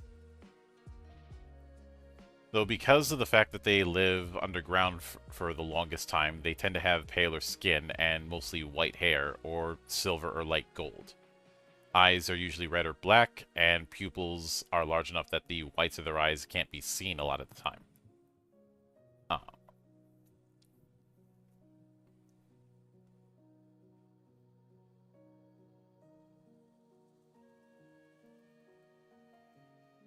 Though, despite that whole thing of allegiance to Barbarous, there are dark dwarves who are player characters, tend to be ones who have lived with humanoids, and it's not uncommon to see dark dwarves in some humanoid settlements.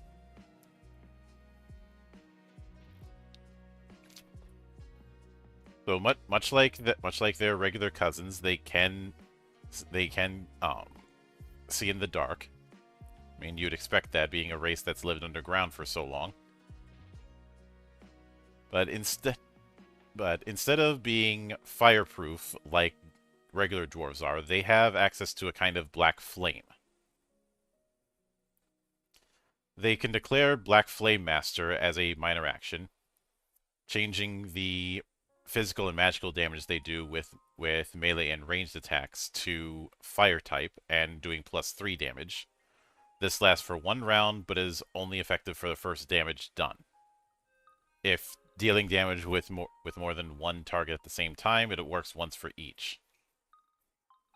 This also bypasses fire immunity. Of course. When normal dwarves are immune to fire, these ones say ha, skill issue, and use flame anyway. Oh. Pretty much. The black flame effects that they have work on opponents even if they have fire immunity or have the dwarf flame body effect. It can be used once per round. It can be used up to 6 rounds or 1 minute per day. Oh, so it's total. a flame out of spite. And whenever you use it, you lose 3 HP. Orc flambe, anyone?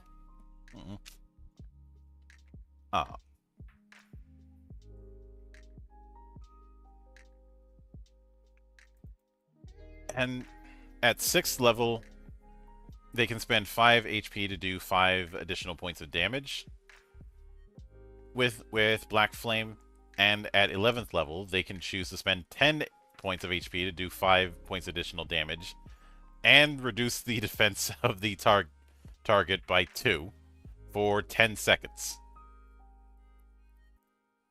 I mean, 5 points of damage on a 2d6 is that's a lot of damage. And then like you're able to reduce their defenses too. Yeah. And you lose 10 points of HP. Yep. Depending on the average HP size of a character, that's definitely a good trade. So I guess you could call Dark Dwarves the Crash Out Dwarves.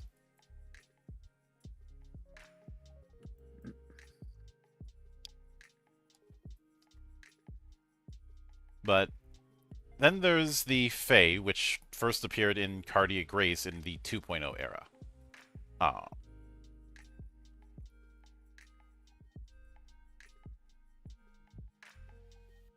Fae are fairies that have a much stronger sense of self. And because they were created by Mana, some call them the Children of Cardia. They are both humanoid and a Olden fairy. Just not one that's contracted by a fairy tamer. On the other hand, they make very good fairy tamers. Just want to know one. Mm-hmm.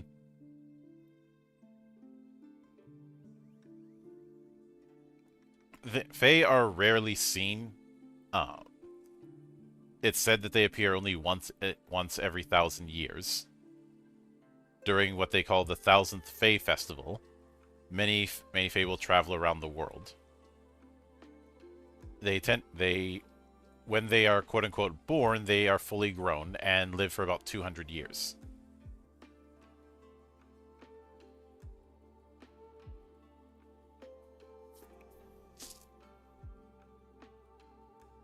But unlike normal fairies, they have physical bodies, so Runefolk can see them.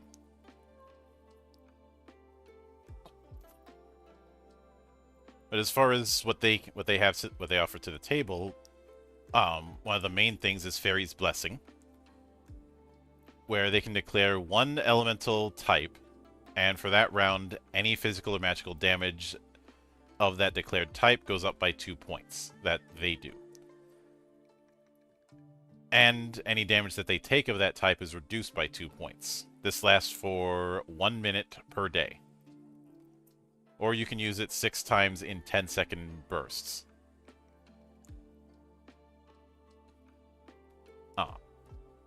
On the other hand, they also have floating. They don't get penalized for poor footing. They can move on water as if they were on the ground. They can rise above water as if walking on shore. This does not count as flight, and they cannot float if carrying more than 40 kilos of luggage or carrying another character. So they're not flying, but they are permanently float. They are permanently under the effects of float, which would make them really good for tackling a couple of brotherly minotaurs. Or Titan in Final Fantasy. But at 6th level, the Fairy Blessings bonuses and reduction goes to +3 and -3. And at 11th level, they can use Fairy Blessing for up to 2 minutes. And choose up to 2 types at the same time.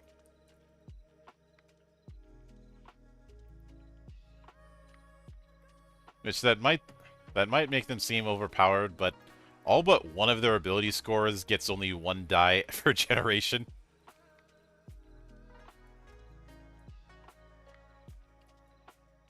So you're going to be squishy.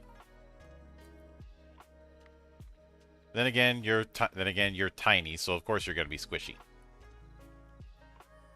It makes sense thematically, while at the same time giving giving the fairy character a very powerful inbuilt skill, and even just the floating is actually decent if you think about it. Yep. Then fluorites, if Tiens had a little bit of gemstone to them, fluorites are entirely mineral bodies. They look humanoid, but think of them as living gemstones. It's like that one anime. I forget what it's called. Yeah, I know what you're talking about, but the name is. Do you have the slightest idea how little that narrows it down? No, there's a specific anime where the whole premise is there's a bunch of crystal people, and there's other godlike beings trying to kidnap them or something. I never watched it. I just saw a bunch of clips. Anyway, there tends to be a faint light generated from the head part of the body, and the coloring and flickering of that light can change based on a fluorite's mood. They tend to wear cloaks covering their whole body and tend to obscure their faces with hoods. They may appear to be constructs, but they're not. They are full-on humanoids. But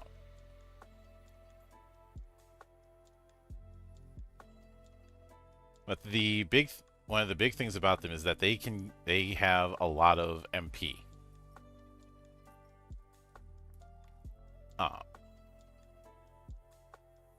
They tend to spend a dozen or so years underground as a type of ore before emerging into the surface. After that, they can live for about 400 years. Though despite their abilities, because of the fact that they don't need to breathe, they can't be enhancers. And in fact, when it comes to the glow that they have, they can illuminate a 10-meter radius. And that can be turned off and on with a minor action. Fucking flashlights. They do not need to eat, drink, or breathe, and are not affected by poison and disease effects. They're also not affected by items classified as chemicals, potions, herbs, or food, or any other item that's ingested orally. They are able to speak the same way as other races, though not underwater. I guess you can make a very rock-solid character with them.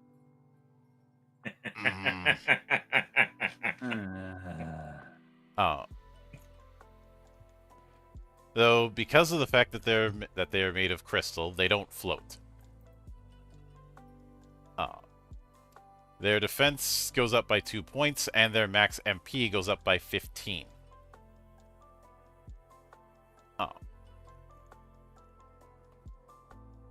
But again, if you drop them in, they are going to sink literally like a stone. Makes sense. At 6th level, they get an additional point of defense and 15 more MP. And this happens again at 11th level. So at 11th level, they get +4 to defense and 45 extra MP in addition to whatever MP they start with. That's a lot of magic. Mm-hmm.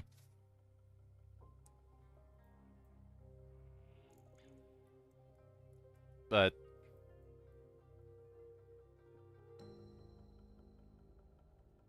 I am tempted to cover the Magitek Angel race, but I would rather cover that when I get to when we inevitably get to the module where it comes from. The Magitek Angel of R.O.R, which is a campaign book for 2.0.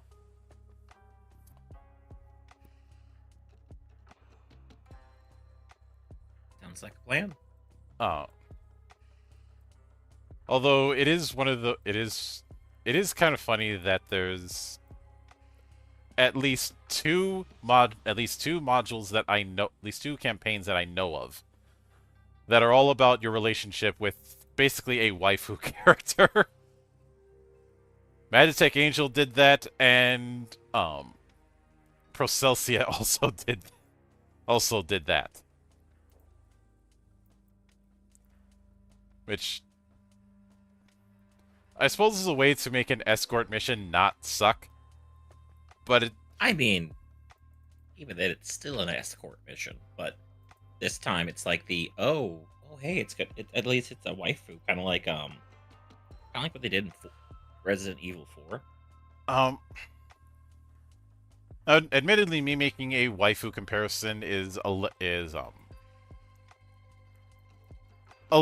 bit harsher than it might need to be, because Thankfully, unlike in the games, they can't have the escorted NPC always have slower movement than your run but faster movement than your walk. That is true.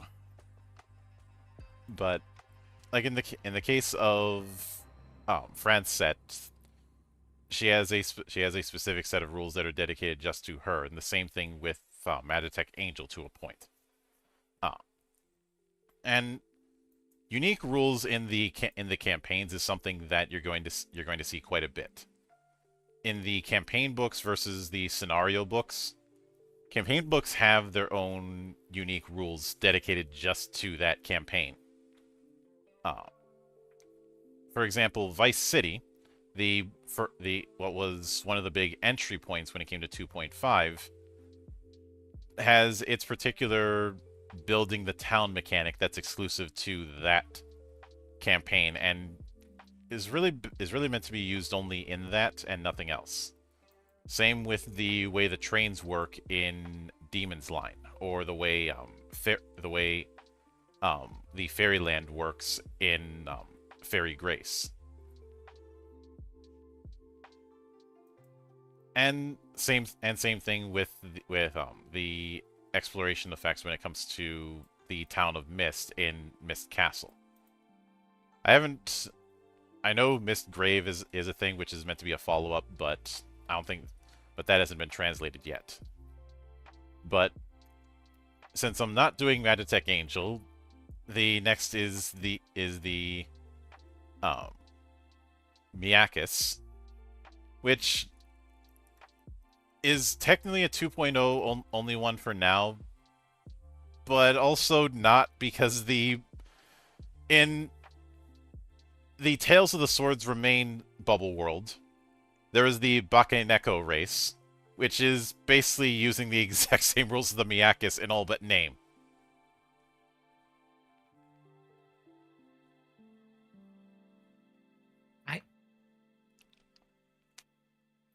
I feel like there's some sort of story behind that. So, bubble worlds are a recent concept. The idea is them being these micro settings that use a lot of the rule set for Sword World, but have their own quirks that isolate them from Raxia. There have been two bubble worlds that have been translated. Monochromatica, where color is evil. It is quite literally a monochrome world where seeing color is an omen of bad things about to happen. And Tales of the Swords Remains, which is going with a more period drama Think of them approach. thematically like. Some random writer in the team went and said, "But what if cat girls ninja?" And then it just went from there. Mm-hmm. Yeah.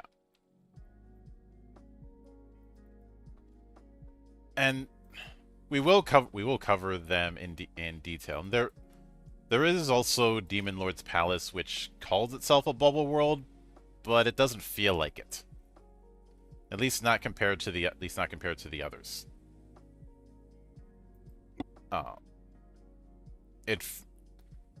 Demon Lord's Palace honestly feels more like a campaign book than a bubble world.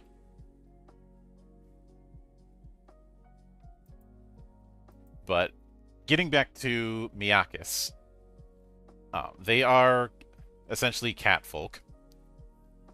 One of their big features is being able to take a full-on cat form, which it's not easy to distinguish a Miyakis in cat form from a regular cat.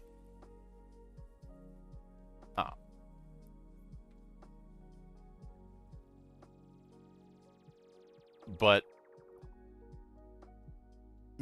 Miyakis do have dark vision, and as I said, they do have the ability to transform into a large cat. You just gotta kick it to make sure. And this advice was brought to you by Horrible Life Decisions. I mean, what's the worst that could happen? Mm-hmm. Yep. But when they take on that form, any equipment or accessories they have that isn't equipped to ears or neck falls to the ground. They can't equip any accessories other than those in those slots. They also can't use items in cat form, and they're not able to perform actions that require hands. In addition, Miyakis who have levels in Grappler can't make throw attacks while in cat form. It costs 3 MP to turn into this form and 3 MP to turn back. But, on the other hand, there's no time limit on how long they can be in that form.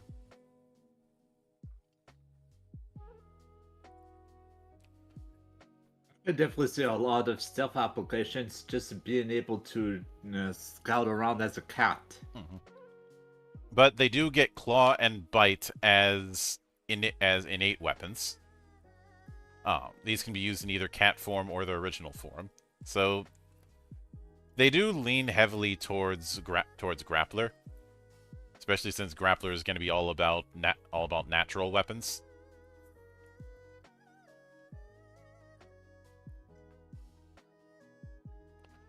But at 6th level, when using their transformation, they can also take the form of a full-fledged human, i.e. hiding all of their cat-like features. That still costs 3 MP. And at 11th level, when turning into their quote-unquote human form, they can take the appearance of another person, limited to race human, that they're familiar with. So that just doubles down on the whole stealth thing you mentioned earlier, Hydra. Yeah.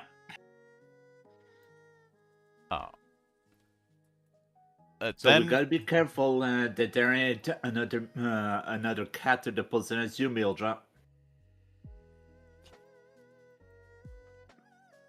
Believe me, there would be ways to tell who's the real one and who isn't. Indeed, very few are as much as a magnificent bastard as you are.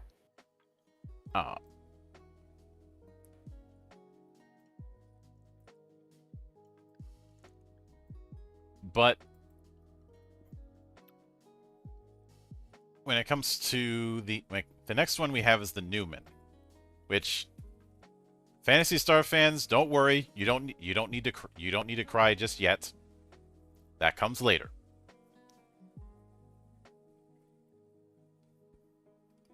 How could I not twist the knife? I mean, it hurts, but it's still true. But the Newman was an attempt to create a evolved human using magic during the ancient magic civilization. Because I cannot stress this enough, a large amount of the Wizard Kings, because of the absolute authority that they had, were assholes. Like, I compare them to some level to the Sorcerer Kings from Dark Sun. And not the good kind of assholes like us.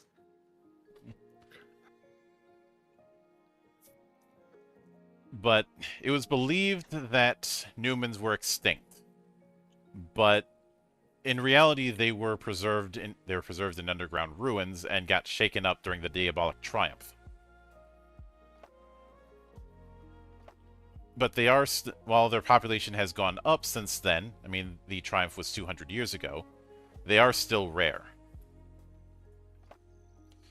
They are much like the fluorite. They are very, very good with magic. They tend to have white hair and skin, and their eyes usually are pale red or blue. They also have a small magic circle somewhere on their body that glows when they cast spells. On the other hand, they don't live very long. They're adults at age 15 and usually have a lifespan of about 30 years. Like one day at some point when they turn 30, their heart just stops.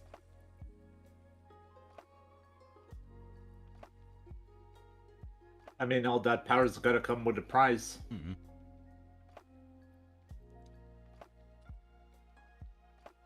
But given what they can do with magic, it's understandable that they have such a short lifespan.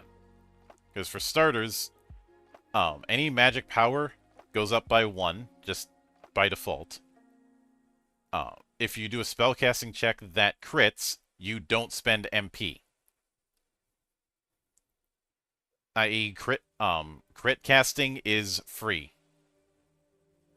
This applies just as much so if you increase MP consumption through meta magic.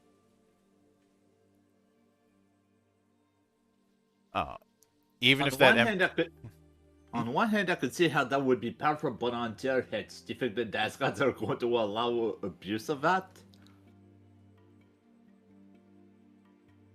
Although it's worth noting that this applies even if that MP comes from a Mako Stone or Familiar.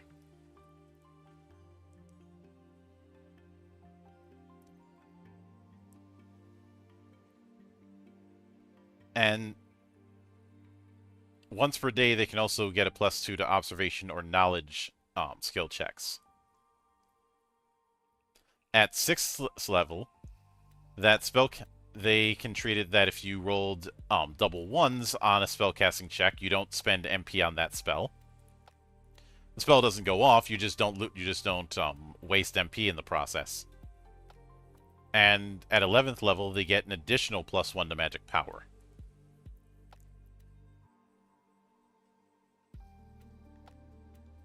So there's nothing saying that you have to be a caster when picking Newman, but you probably will.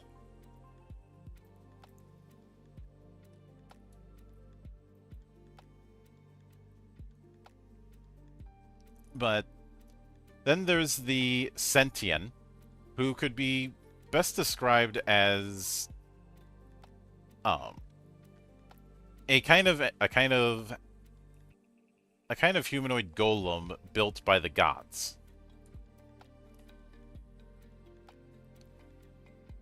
They are souls entrusted with carrying out a divine mission, inhabiting sacred statues.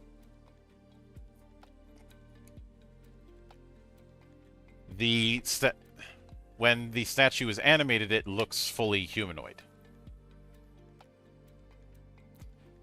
The difference is that somewhere on their body is the symbol of the god that gave them their mission, and tends to glow when they do any kind of divine magic.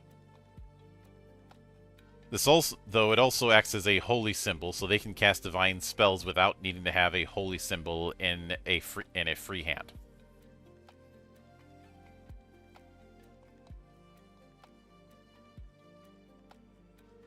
And because of the way that they work, there are different abilities that a Sentient can have depending on whether or not it was animated by one of the gods of the first sword, second sword, or third sword. Nothing on the fourth yet. But all three of them have the engraved symbol effect, which lets them cast divine spells without a holy symbol. If there are any other prerequisites for a spell, those are still in play. But for the first sword, they get God's Grace, giving them +4 to Fortitude and Willpower checks against curses, as well as In the Name of God, where when casting a divine spell, if the result on the spellcasting check is 4 or less, you don't spend MP. At sixth level, they increase their magic power for divine magic by 1. At 11th level, it goes up by an additional 1, and at 16th level, the reroll affects a 5 instead of just a 4. And that's for the first sword. For the second sword, they get Dark Vision. They get Soldier of God, so damage from humanoids is reduced by -2. They get Divine Glorification. When casting a spell that uses the power table, they can spend 2 more MP to increase the power by 10 to a maximum of 100. This is before any meta magic effects. On the other hand, they take +2 damage from physical damage. At 6th level, they get +1 to magic power for divine magic. Again at 11th. And at 16th, they can spend 5 MP to increase the power of a spell by 20 instead of 10. It still caps at 100. During the 1.0 run, we did kind of cover power tables, but the only difference here is that there isn't a power table for defense.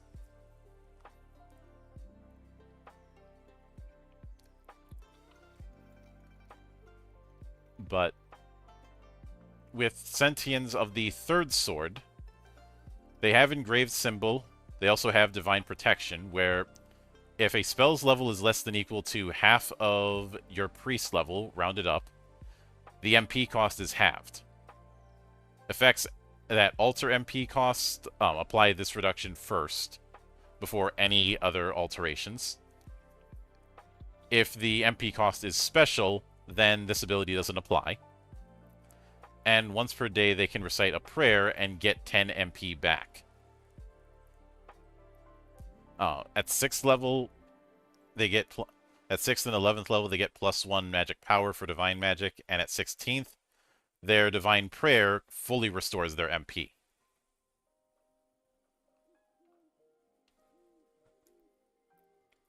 So yeah, Sentient is definitely one of those races where, unless somebody gives me a very good reason for it, I probably wouldn't. I probably would be a bit hesitant to using it in some campaigns. Too mana efficient.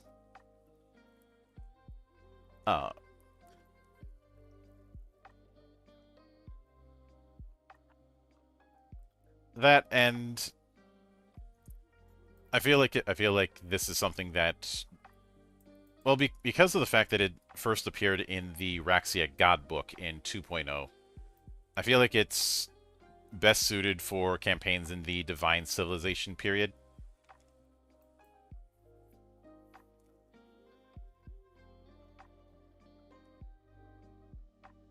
But then there are the shadows.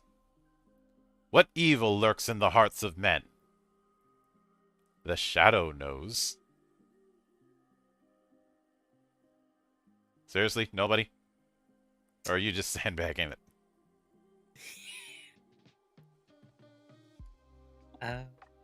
I believe we made that. I feel like I should know what it is.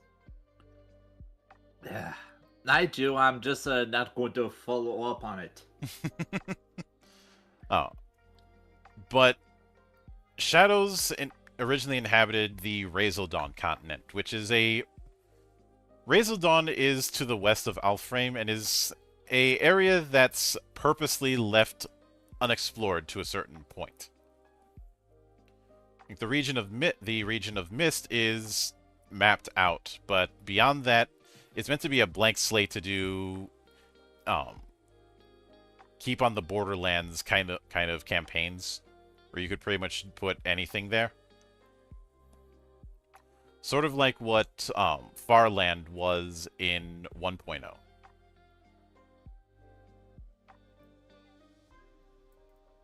I mean, it's nicer to have just a natural sandbox area where you could do whatever it is that you want to do.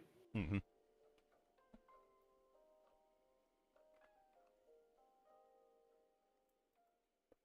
But Shadows tend to have gray skin and have 3 eyes. Their eyes tend to be either blue, green, or gold, and have cat-like shapes, changing in response to light. They tend to have silver or gray hair, rarely have black hair, slightly taller than humans, and have a lot more dexterity. But they tend to not have very good magical aptitude. Probably especially due to the fact that the third eye that they have can ward off evil.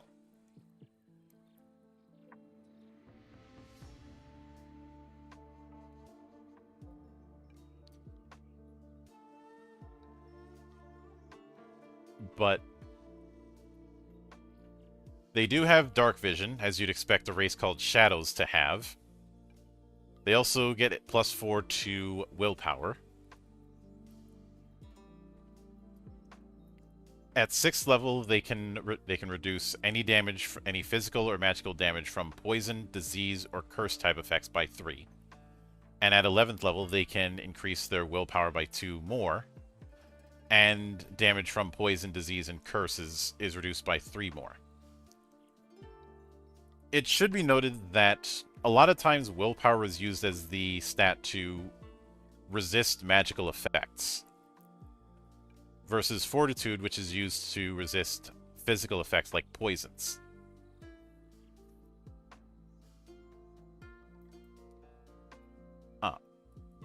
I ain't gonna say no to a daunted resistance. Mm-hmm.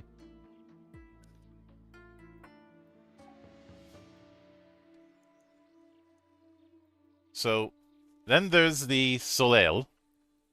The closest thing that Raxia has to himbos. Praise the sun. Yes.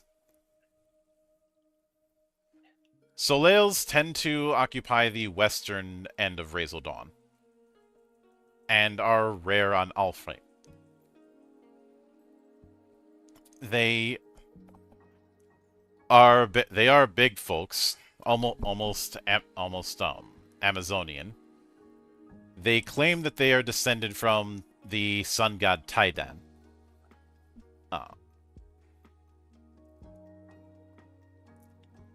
And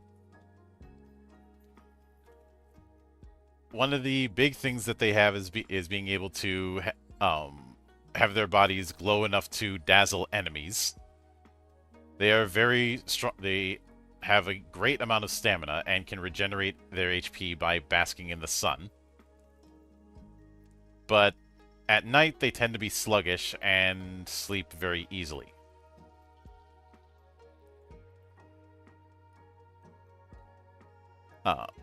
They also tend to avoid wearing armor in order to show off their physiques.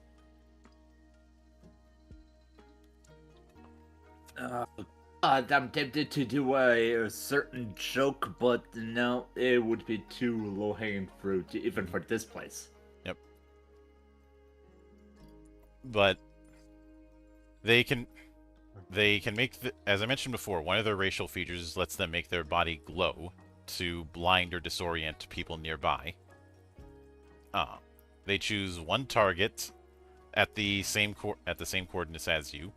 That target gets a -2 to accuracy, evasion, and spellcasting for 10 seconds. This can't be resisted and can be cast regardless of perception or intelligence. If you're wearing metal armor, the penalty is -1 instead of -2, and this effect can only be used once per day.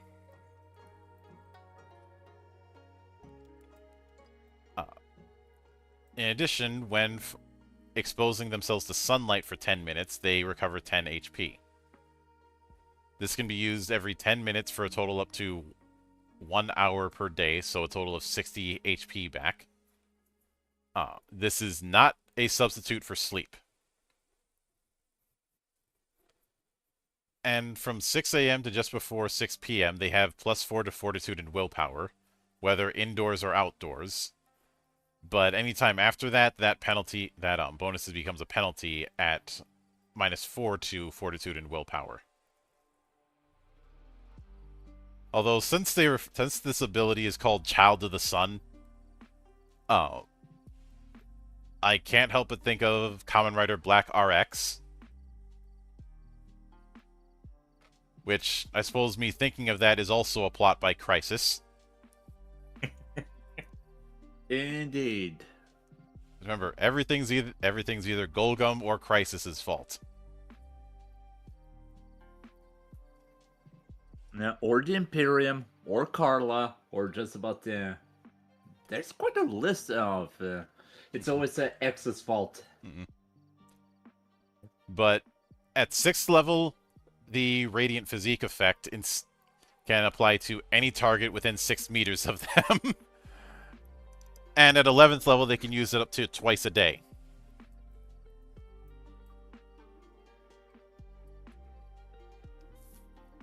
But then there's the Spriggans,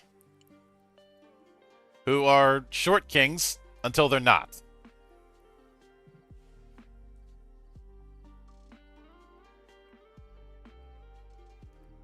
They were used as guardians of treasures during the Magic Civilization period. And some of them do protect ruins even if they don't remember what they're protecting. They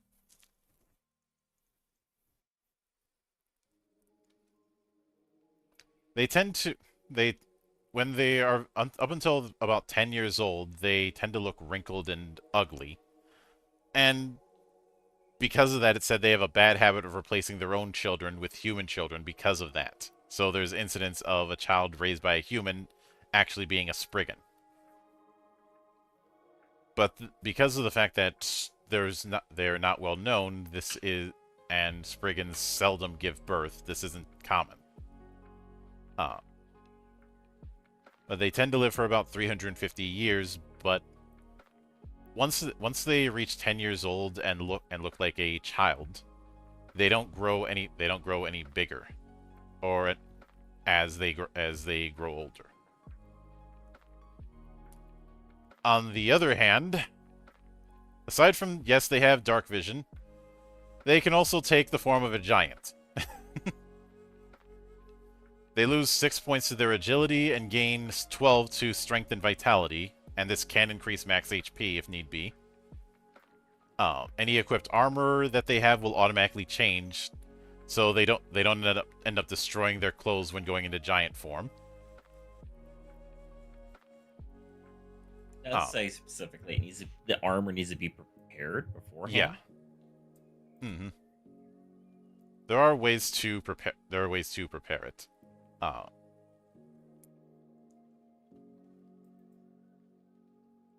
And once they're in giant form, they can't return to that original form voluntarily, but will automatically revert back after 10 minutes.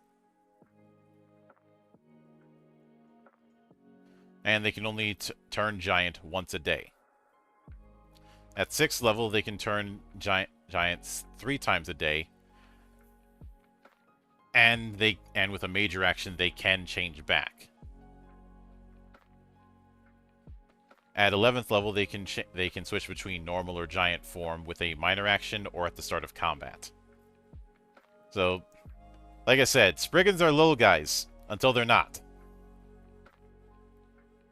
Go, grab a Spriggan, you throw a Spriggan, then the Spriggan turns into a giant. Mm. Oh dear lord, I'm convinced some Bruce Banner and Hulk interactions between switching forms. It depends. Sometimes the transformation is voluntary, sometimes it isn't. But sometimes Bruce, Bruce Banner turns into the Hulk volunteer, of his own volition. Mm-hmm. I guess it depends if it's like if the Spriggan can keep their. They can't keep it indefinitely. No, I mean like if it is an actual like Bruce Banner Hulk situation where it's a whole different personality. No. Okay. And since they can still communicate normally, it's not on that level either. But in Lumiere Legacy, one race that was introduced was the Children of God, the Valkyries. These are a mutation before birth, similar to nightmares.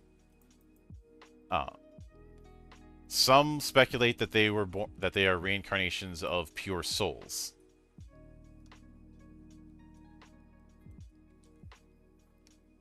But while they appear mostly human, a birthmark resembling a small wing appears on their shoulder blades and ankles.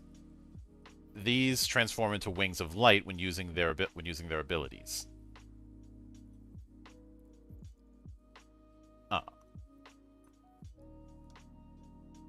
Now, most Valkyries will become paladins. Paladin isn't a class; that's just more of a title. But you're not required to take priest.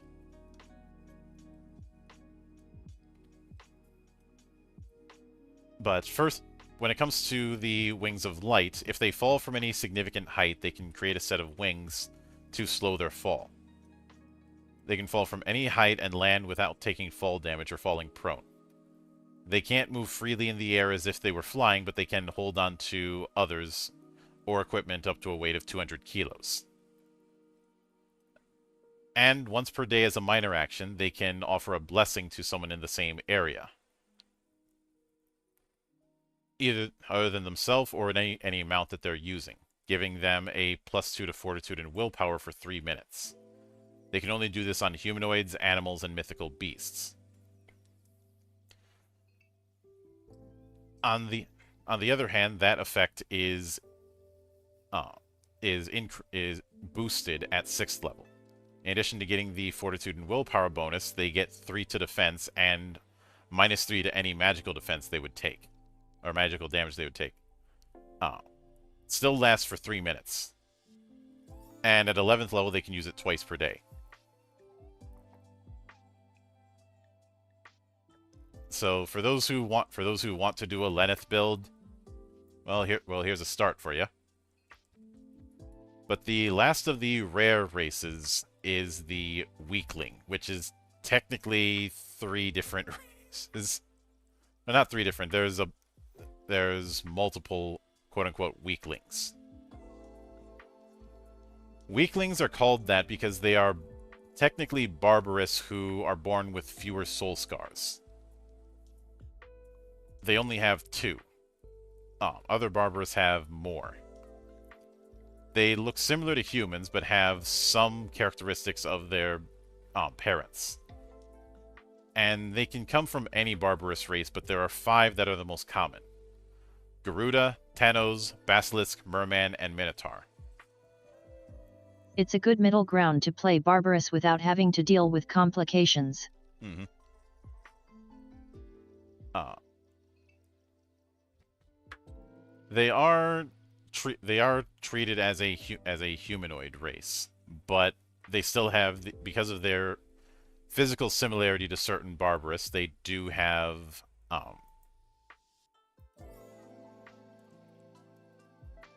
they do have a tendency towards adventuring. So much like it's stated that they live for 100 years, but I think it's much like the nightmares where they live until they get killed by occupational hazards.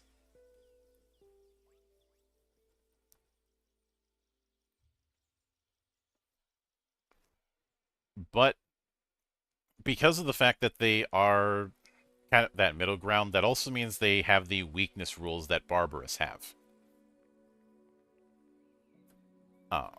They get a +3 bonus to certain ability score, depending on the type of weakling they are.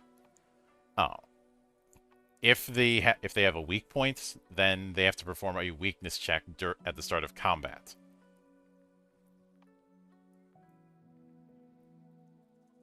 If they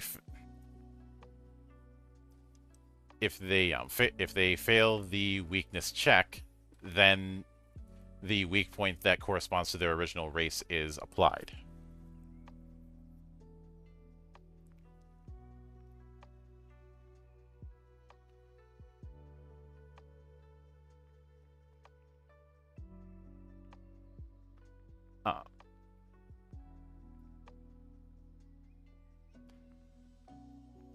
But the 5 types: Garuda, Thanos, Basilisk, Minotaur, and Merman. Merman was 2.0. The other ones are in 2.5. Garuda weaklings can reduce fall damage by 20 points, but can't fly. But they can use their wings to create a Blade of Wind effect.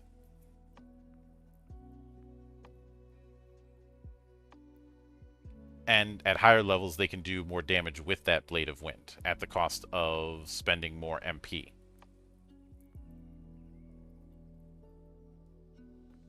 The normal tier of it doesn't cost any MP, but they get additional tiers of it that cost 4 MP at 6th level and 8 MP at 11th.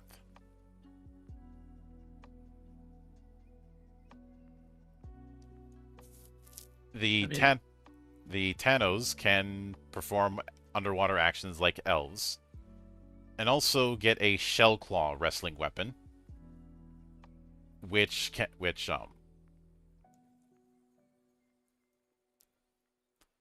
be replaced if they get weapon proficiency feats, going from a Shell Claw to a Sharp Claw to a Fierce Claw. Sorry to cut you off, Hydra. No, go on ahead. With basilisks, they can use the evil eye that they have to slow someone down, though they can't petrify.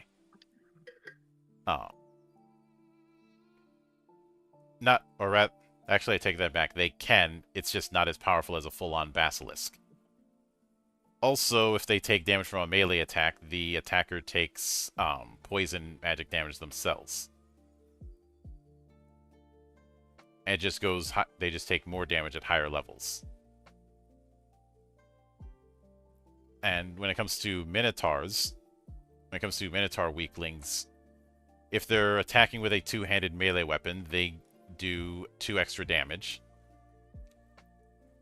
And at 6th and 11th level, that goes up by 2 more points each. With the Merman, they do have underwater aptitudes. They also take half damage from any water/ice damage. If the source of that damage has resistance half, then a fortitude or willpower check, depending on the effect, reduces the damage to 0 instead.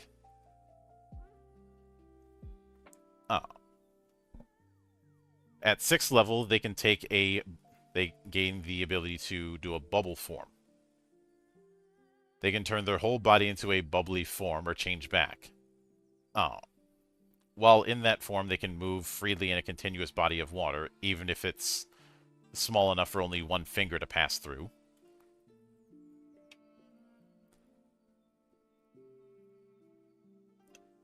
They can only move while transformed, but are not subject to any effects such as attacks, magic, or unique skills.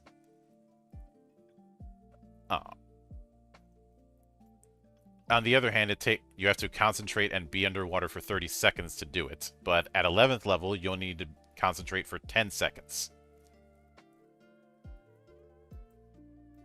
And that covers the rare humanoid races, which...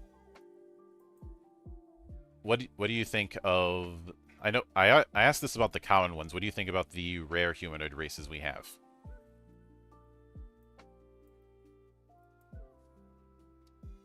I mean, I get to how they pretty much wanted to throw in more specialized races, but I definitely see that this is the kind of thing you probably may want to restrict to probably like 1, maybe 2 in your party.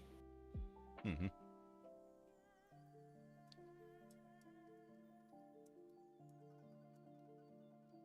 Like there's a lot here for storytelling, especially the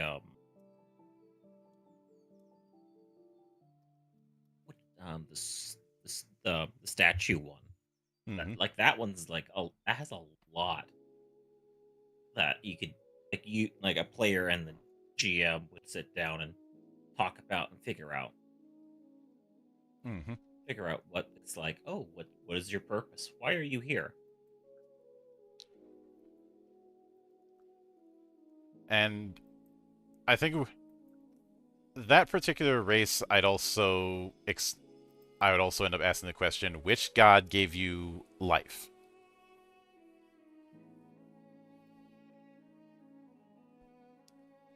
But I will note as a bit of an aside, there is a nice height comparison chart that kind of reminds me of the height comparison chart in third edition. So you can see the difference of average height between a lot of the different characters. Like it is nice, but I do feel like it's a little hacked. So sometimes it takes me a minute to figure out who's supposed to be what race. It wasn't as packed at first. It's just as more races got added in, this was the result. It makes sense. And if it was, you could, on the other hand, have it too spread out and have it be the width of a Gradius screen. Like,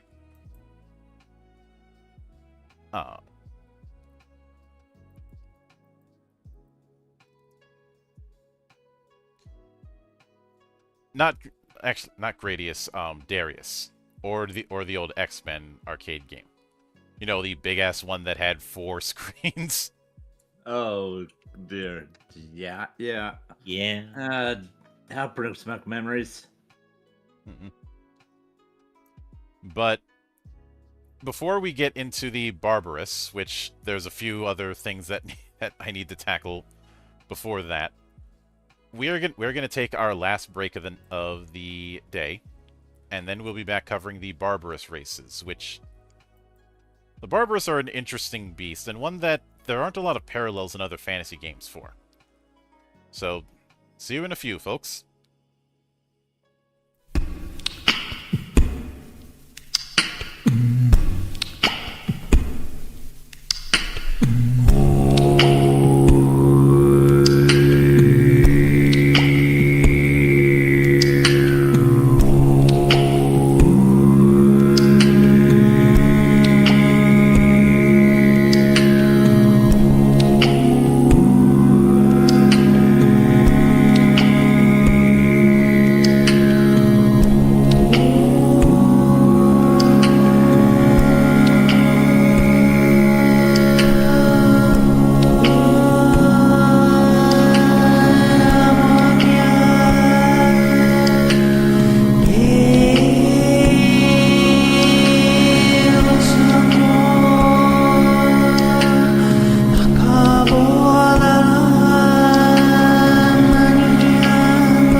are back, ladies and gentlemen. So, when it comes to with a lot of stuff within Sword World, I've been able to draw parallels to certain motifs in fantasy fiction that are almost universal. At least universal in terms of the zeitgeist. When it comes to the barbarous, that's where things get a little bit tricky. It would be very easy to label all the barbarous as evil, and there certainly are ones that would fall into that category, but I feel like the closest parallel I can come up with when it comes to the barbarous is the Horde in Warcraft and World of Warcraft. Or in other terms, Shades of Grey or anti-heroes.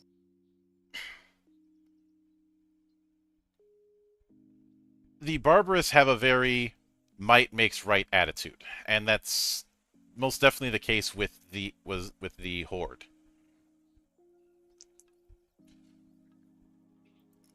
But there's a lot. But both of them are significantly more complex than any sort of binary.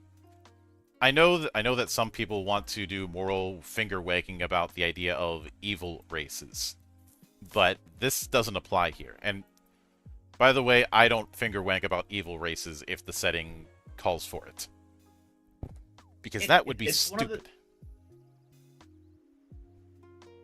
It's one of those things where it's like, depending on the story you want to be told or you want to tell, like I could see it, but most of the time, and it's very much a fuck,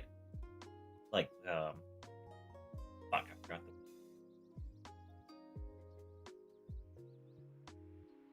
The matter of circumstances. Yes, thank you. I just reject the finger wagging on the matter of principle, because somebody from the outside looking in should not be giving me some design by gospel shit. That's where I stand on it.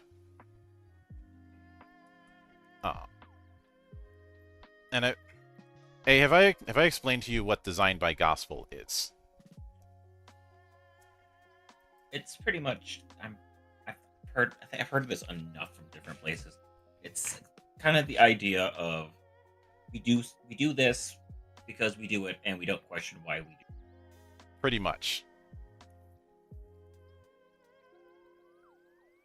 But when it comes to the Barbarous, there are a few things to note. One of them is, as I hinted at with the weaklings, the weakness check. Weak points are a big deal in the way combat works for Sword World, especially for the Sage class. And every monster of note has a particular target number for determining exposing its weakness. And when that weakness is exposed, the additional damage from that weak point can be exploited.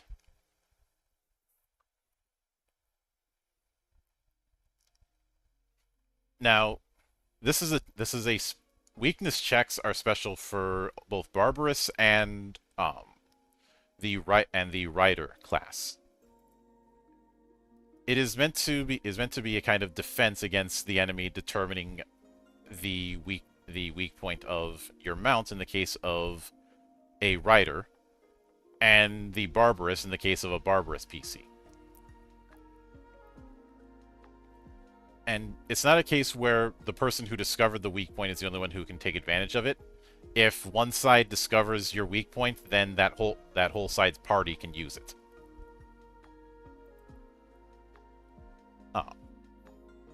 The TN of it is usually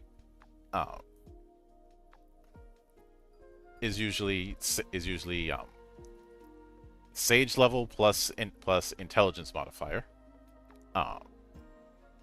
If they have the Sage class. If they don't have it, then it's an automatic success. If they have it and can cast spells, then add their magic power to the TN.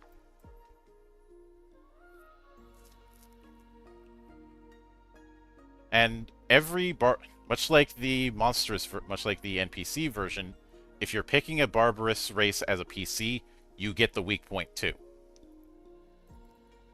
You can try and hide that weak point, but you can't get rid of it. So keep that in mind when it comes to the Barbarous. And Maki, is this where the monster fucker permit comes in?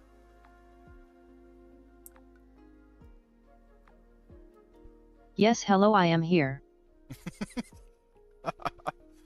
Not the question, but nice to have you back. Mm-hmm. But the first one that we have are the Arbor. These are believed to have evolved from plants. They are similar to Maria, but they don't have flowers. Oh. They have a humanoid appearance, but but Deflowered, if you will. Oh dear lord. Their skin tends to be white. Their hair is also white or pale green, and their foreheads and bodies are covered with eye-like patterns. Supposedly, they were born during the War of the Gods due to the trees that the dwarves had cut down and burned. Some of those trees took on the form of humans under the protection of Ignis, and have a thirst for vengeance against the dwarves. They hate dwarves, and they also hate Magitech because during the Magitech civilization period, they were driven out from their forests.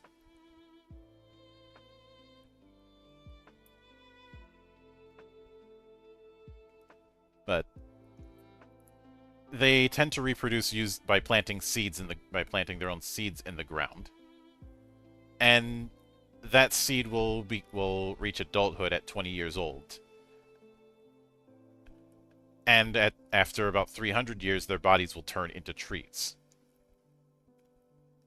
Also, this should be obvious, but all Barbarous have more soul scars than humanoids. Arbors have 2 soul scars, and they can either take Fire Weapon or Fire Shield, 2 different spells, at character creation. So interesting. Well, they're not exact. They are a variation of the spiritualism spells. For Fire Weapon, it's just that instead of being tied to a class, it's tied to your adventurer level. Fire Weapon just treats your melee attacks and ranged attacks as Fire Weapon for 3 minutes and do +2 damage. It costs 8 MP to do it. The normal Fire Weapon costs 4 MP, but is a level 3 spiritualism spell. So the higher MP trade-off, I think, makes sense here. You're getting it without having to level for it. So, of course, it's going to cost more.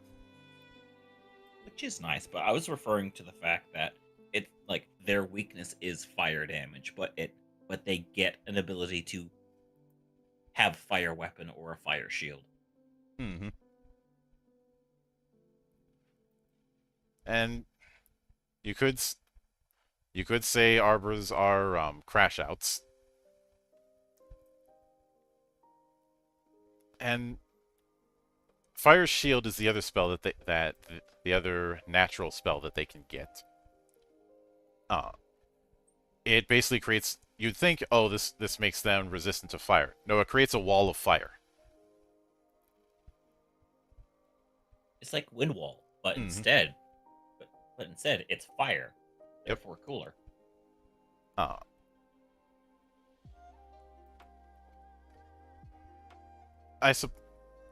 It is basically a fire version. I was gonna say it's a fire version of Earth's Shield, but no, not quite.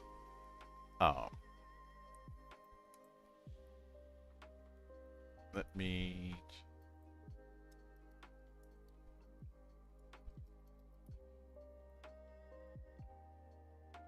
Actually, Fire Shield is unique to them. Fire Weapon, there is a spell of the same name for spiritualists. I mean, I could definitely see the practical applications of using Fire Shield if you want to funnel your opponents through a specific route or something. Mm-hmm. Yep. But at 6th level, they can use Fire Weapon as a minor action, and if they have Fire Shield, they can increase the damage it inflicts by 2 more points. At 11th level, they can increase the damage from Fire Weapon by 2 points, or increase the defense from Fire Shield by 3 points. Because The unique thing about Fire Shield is it's both a defense and an offense.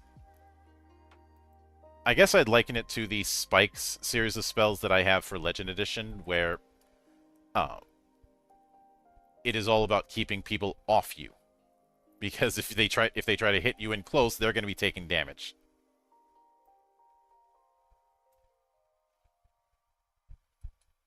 But then there's the Baba Yaga. No, not you, John Wick. Baba Yagas look like human females and are basically the stereotypical forest witch. They tend to have long hair, and even if they give themselves a haircut, the next morning the cut hair disappears and their hair grows back. Rapunzel? Kind of like in Evan Almighty.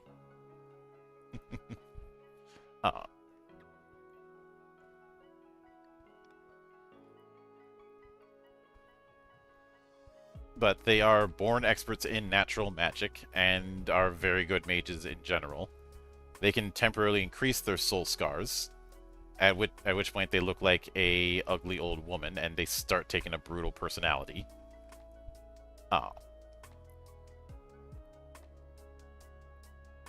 But they have two soul scars and get 2 more in their transformations, which they can transform into a crone-like form with a minor action during the start of combat. When they do, all of their magic power ratings go up by 1. They get 2 more soul scars, and they're able to use their Witch's Fire ability. After turning into this form, they can't return to their original appearance for 1 hour, which is done with a minor action. But Witch's Fire, when they cast a spell with a major action that targets 1 character and also uses the power table, they can spend additional MP equal to the level or rank of the spell. Rank is used when it comes to Fairy Tamer. When they do so, the roll is if the roll is 3 through 10, treat it as +2. If it's a double 1, it's used as is. And this is valid even if the magic is resisted, but does not apply to power table rolls after a critical.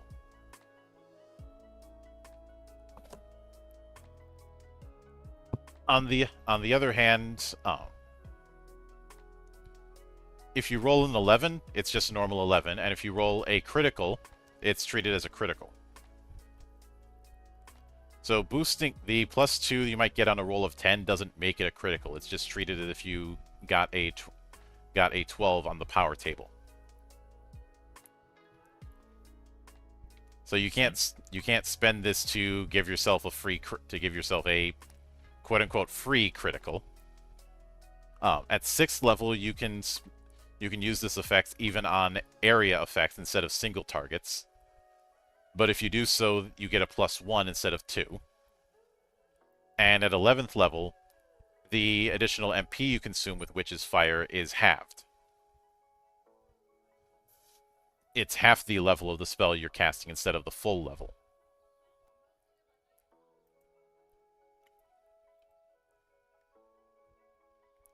But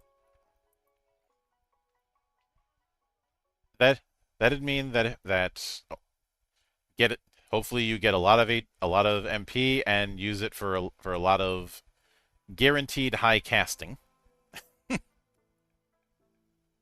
Definitely the traditional blaster caster.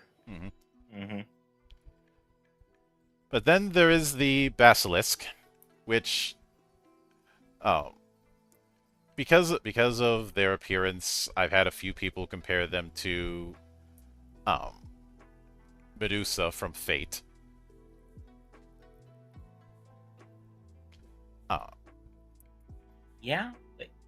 The picture that they have associated with it is very reminiscent. They look humanoid, and at first glance they'd be difficult to tell apart. Their eyes are distinctive, and they usually hide their eyes to avoid accidentally petrifying people. even with their eyes covered, they can still see. The Basilisks are among the upper tier of Barbarous, and are very powerful, especially with magic. They are also highly charismatic, so they tend to draw followers easily. But they have their own eccentricities. They can shapeshift to a large 8-legged lizard. But when doing so, their intelligence significantly drops. In addition, their blood is poisonous, leading to almost like the acid blood of a xenomorph. And of course they have their evil eyes of petrification. But also through the Heritor class, which is exclusive to Barbarous, the evil eye can take other forms.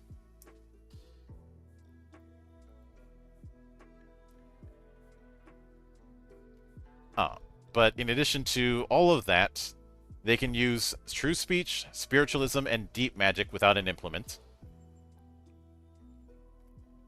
And they get the Eye of Stone as a unique item. This is basically the evil eye for the Basilisk.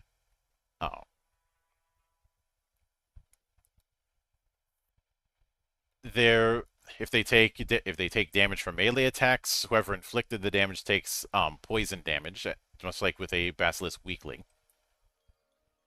And of course, they can take on their monstrous form.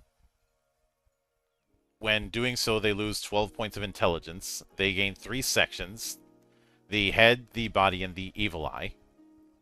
And when they transform, they can't turn back for an hour.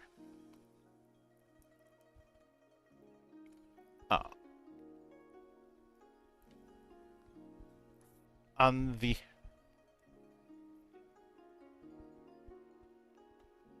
the other hand, while their head can use all their abilities, they can't use the evil eye, but they can bite, which can do a significant amount of damage, as well as their body getting the claw attack. Basilisks are pretty big, so getting bit by one of those is definitely going to leave a mark. Mm-hmm.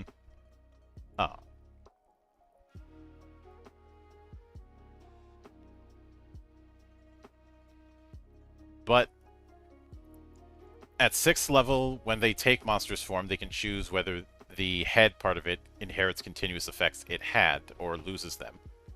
And all sections are immune to poison type damage in monstrous form. At 9th level, Poisonous Blood does 2 die of damage instead of 1. And at 11th level, they can turn into their monstrous form with just a minor action instead of a major.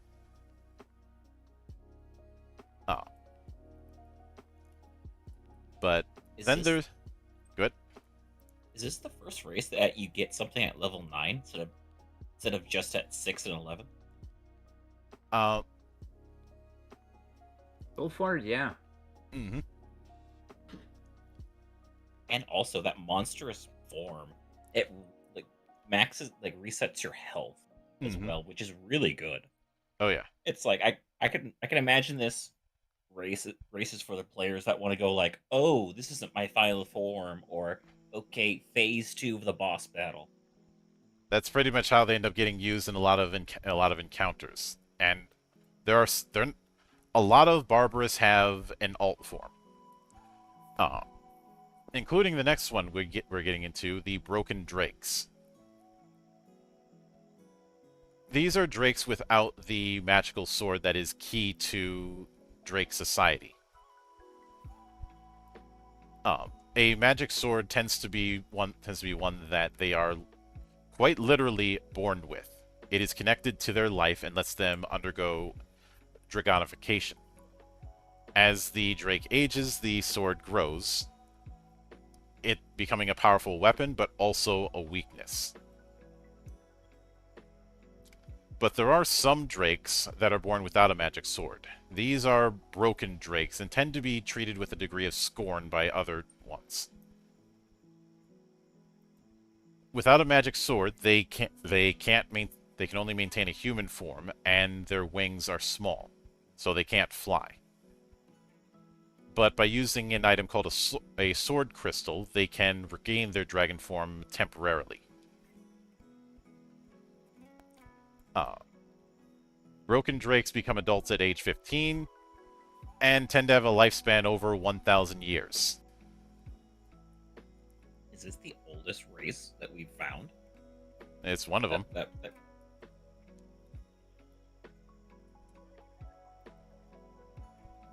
But by using a sword crystal, which is a type of consumable, they can transform into a dragon.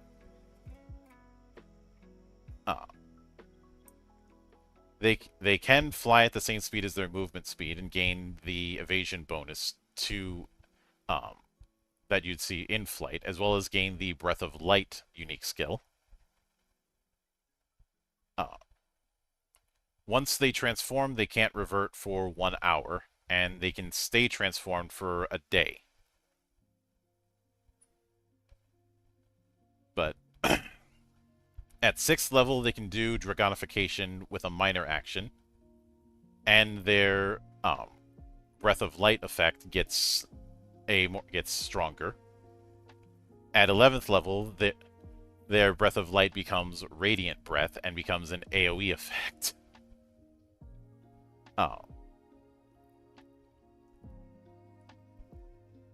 And as far as Breath of Light, it is a breath weapon.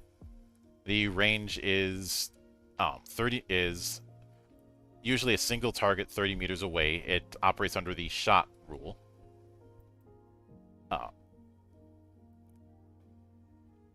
Which technically means this is not a single target. This is a line effect, because it's the way shot ends up working is that it affects anything in that it directed in a straight line between yourself and the target. If there's an obstacle in the way, it doesn't reach. So it is, well, a shot. And if it's in certain skirmish areas, you can get stray shots. You know, firing in a melee is still a bad idea. I mean, I mean, it's a bad idea if you like at least some of the people in the melee. Mm-hmm.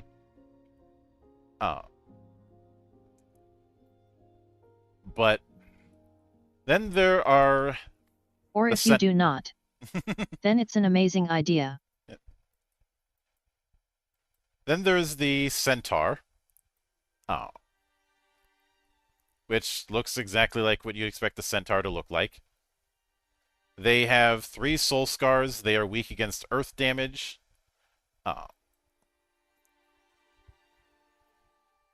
They have their hooves as an innate wrestling weapon. Their movement speed is twice their agility. They can't ride any they can be mounted, but they cannot ride any mount. They also can't equip any feat type accessory. Any feat accessory on their character sheet is changed to waist.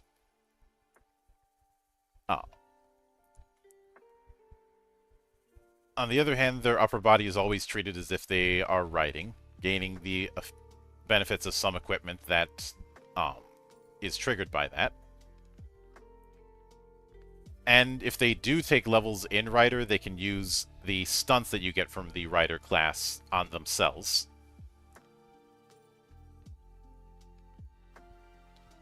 However, if you're controlling a mount with the Rider class, these stunts are applied to the mount and not to themselves.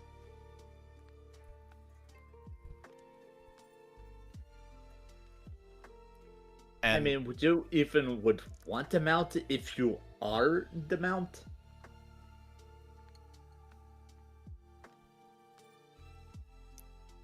Possibly.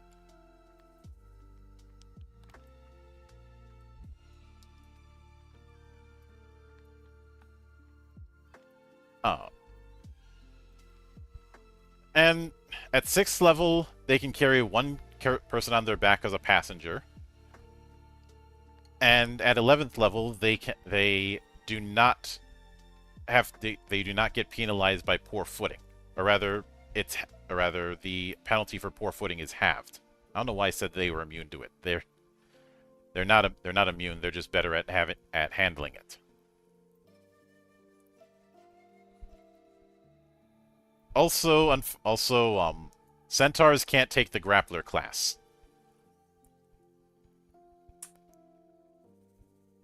Well, there goes my whole character concept.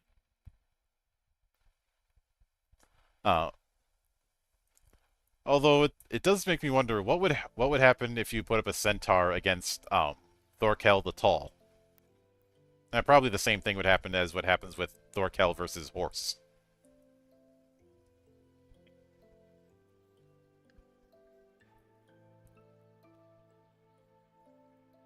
I.e., the horse loses.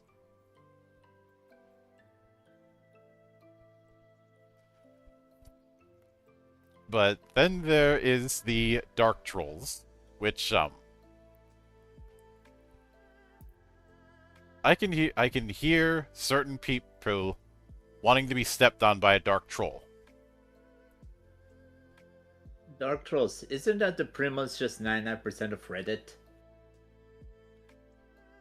No, because Dark Trolls are competent. Fair. No, Reddit doesn't have balls, either.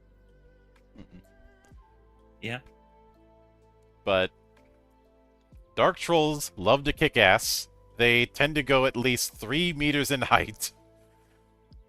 Are called that because their skin is usually dark or full-on black and hard as rock. Gasp.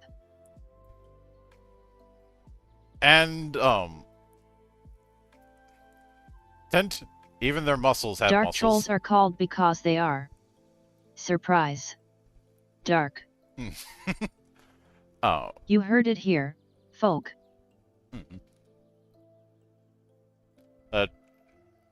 They enjoy fighting strong opponents. They do not like tormenting weak They do not like tormenting weak folks, and anytime they're not fighting, they are probably polishing their skills in preparation for fighting. A lot of them are followers of the war god Dulkrem. Some of them become Dulkrem's paladins, and reinforce their bodies further using divine magic. But they are weak. They are weakened when exposed to sunlight. That doesn't mean they're going to avoid sunlight if it means getting into a fight.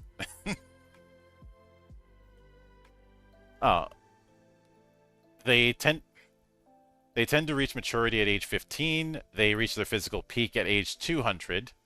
Their lifespan is about 300 years, but it's rare for them to live that long.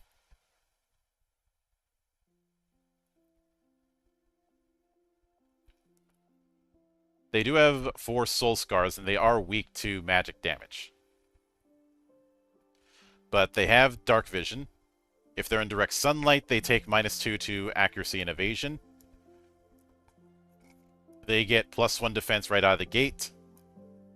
At 6th level, they get limited regeneration. Once per day, they can recover HP equal to your adventure level times 5. As a major action. At 11th level, they can do limited regeneration with a minor action.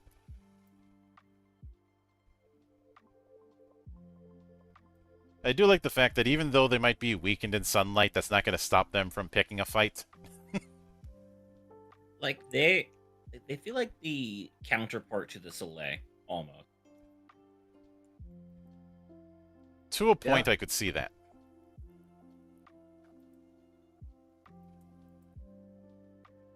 Like, but it's not like a full 1-to-1 cut, but where we have the Dark Troll, where they get more powerful in the dark and weaker in the light. The Slay is kind of the opposite. Yep. They also have more muscle than brain, so You're not too far off. But I need to step away for one moment, so I'm going to hit the BRB for a minute.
And we are back, ladies and gentlemen.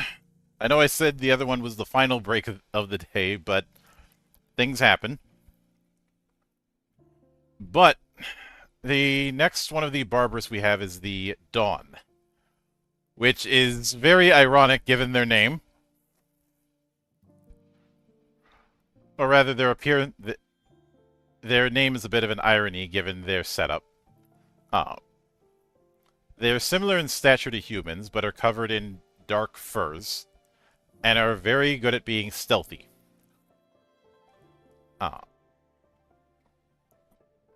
They tend to be servants of Upper Barbarous, and usually end up acting as spies or assassins.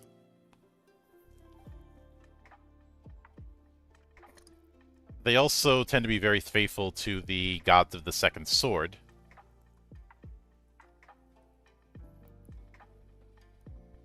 And sometimes the temples that they follow root themselves in humanoid society, letting them be a bit sneaky.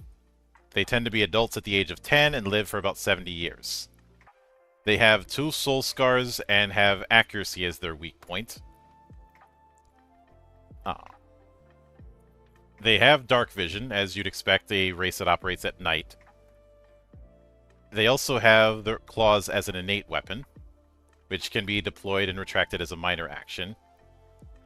I know it'd be tempting to think of Wolverine because of retractable claws, but based on the art, I think Lady Deathstrike is a closer analogy. Not to mention, Siddhartha kind of reminds me more of an assassin than a straight-up brother like Wolverine. They're also very good at erasing their presence and detecting others, gaining a +2 to disguise checks for themselves, as well as hide and follow checks. At 6th level, their innate claws become A rank instead of B rank, and they get +1 to damage. They don't need weapon proficiency A to use them. At 11th level, their claws become S rank weapons and get a further +1 to accuracy. And I have to correct myself. +1 in accuracy at +1 in damage at 6th level, accuracy and damage at 11th. And their bonus for Familiar Darkness is increased by +2.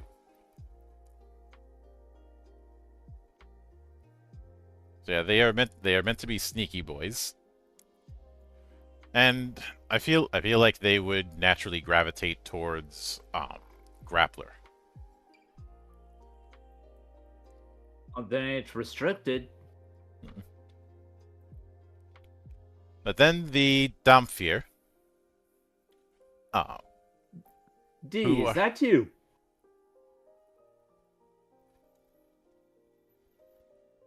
Who are usually born from an affair with a Nosferatu father and a humanoid mother. Nosferatus are not playable. The closest thing to a vampire-like is gonna be the Damphir.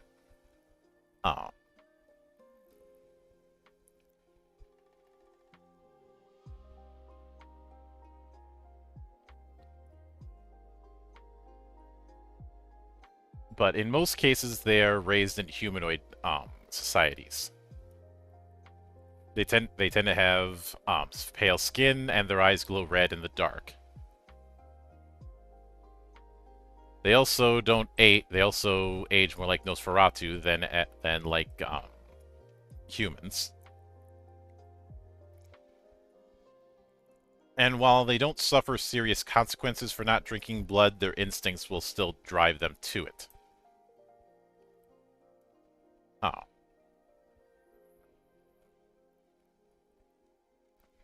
And I look at it the way as, say, Blade, you know, still have, even if he doesn't need blood the way a normal vampire was, he still has the thirst.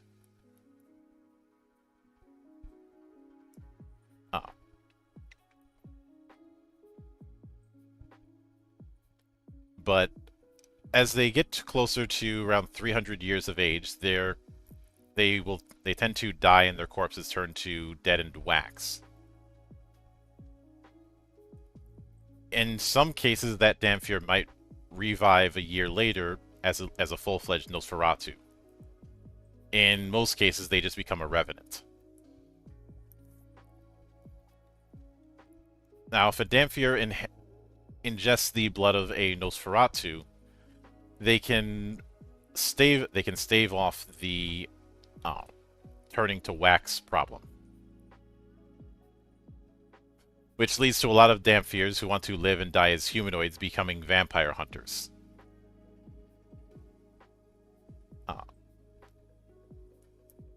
But they are they have 2 soul scars. They are weak to physical damage,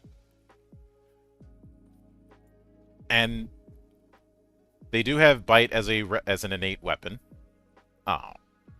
When they hit with a bite attack, they can drain HP. They can only heal through draining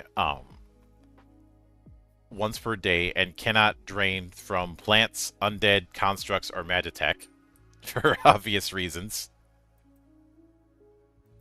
I think Cell learned that very quickly. The whole, what are you made of? Metal? Yes, I'm Android 16. Oh.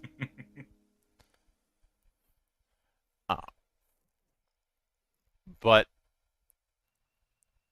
they can also apply their own blood to a weapon, giving it 2 extra damage. If it's targeting a character that has a soul scar. Oh, nice. Hemomancy. Mm-hmm.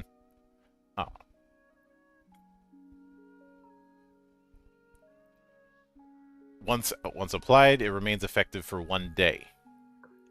And while it's active, that extra damage can be used as many times as they want. On the other hand, while sunlight won't kill them, it will weaken them. They take -2 to accuracy and evasions while under sunlight. At 6th level, they can consume more HP to deal more damage with abominable blood, and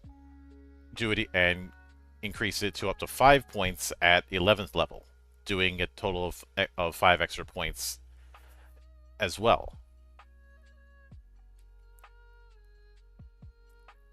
So, yeah, the Damphir here is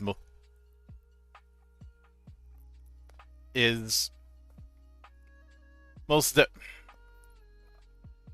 I could see Vampire Hunter D, but I could also see Castlevania Alucard. Mm-hmm. The game Castlevania, not Netflix Castlevania. Yeah, no, the game Castlevania is definitely the better product. Mm-hmm.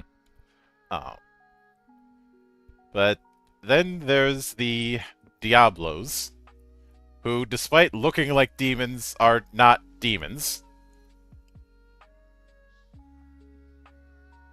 This isn't Sanctuary. Mm-mm. I feel like this may be one of those situations where it's like similar to, what was it, in 3rd edition, when they added tiefling so that people could quote unquote be demons or devils without actually having that. I don't think that's exactly how that went down. I think tieflings had been a thing for a while. Okay. They specifically rose to prominence in 4th. In the edition I'm supposed to hate, but I don't because the check bounced.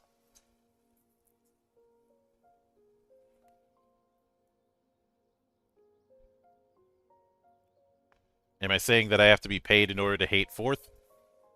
Yes, and it's a payment that you can't afford. But Diablos were made during the Magic Civilization period as an attempt to try and fuse Barbarous and demons. But because we're dealing with Barbarous, they were supposed to be just mindless soldiers. Then they gained independence by slaughtering their creators. Tale as old as time. Tale as old as time. Mhm. Indeed. But their demon form doesn't look like a proper demon. It just looks like themselves, just bigger. Oh.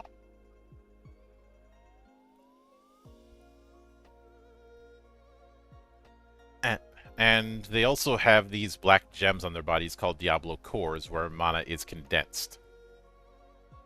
Those cores allow them to float in the air.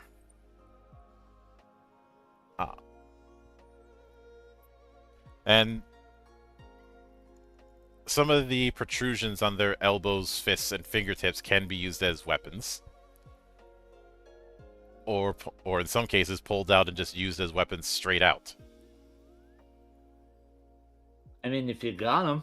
Mm-hmm. Yeah. They tend to be adults at age 20 and live for about 800 years. They have 4 soul scars and are weak to energy damage. But they do have a flight speed that's the same as their agility. While flying, they get the flight bonus to evasion and accuracy for melee attacks.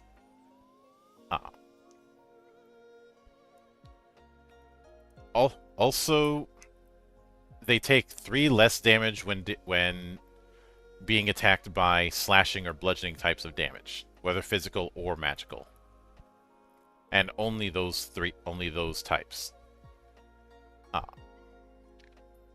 Of course, they can shapeshift with a major action, at which point they have two sections, a head and body. This ability can be used once every 3 hours. Once they shapeshift, they can't return to their normal form for 1 hour. But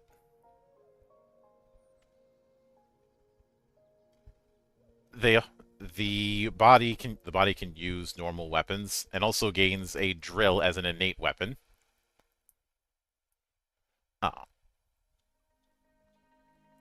Not enough to just poke and stab at anyone. You also gotta give them a drill now. Mm-hmm.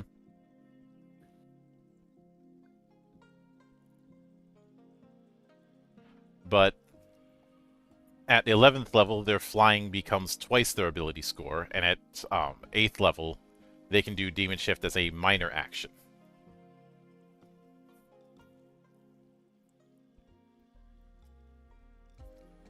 But since we talked about the broken drakes, I may as well go over the drakes. The drakes are the self-appointed leaders of the Barbarous. And I guess some may compare them to Lil Drakens, but drakes have a full-on humanoid form.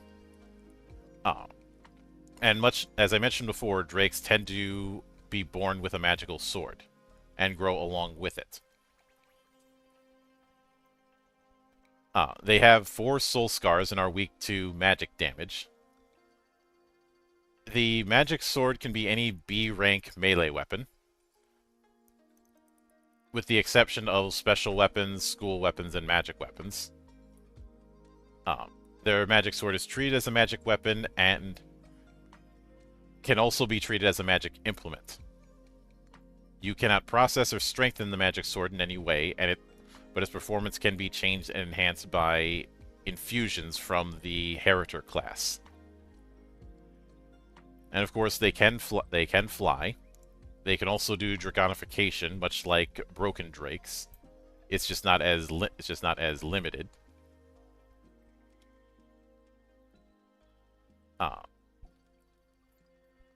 And of course, in that dragon form, they do get Breath of Light, which I'm always going to look at Breath of Light as as less of the usual fire breath you'd assume from dragons and more of straight up beams of plasma. Sounds like something straight out of Dragon Ball Z. I was going with Bahamut, but okay. I mean, sometimes you just gotta play a character that just fires the laser. But at 6th level, they can gain continuous effects that they had before they turned into their dragon form. At 11th level, they can do it as a minor action. And at 13th level, their flying becomes twice their agility.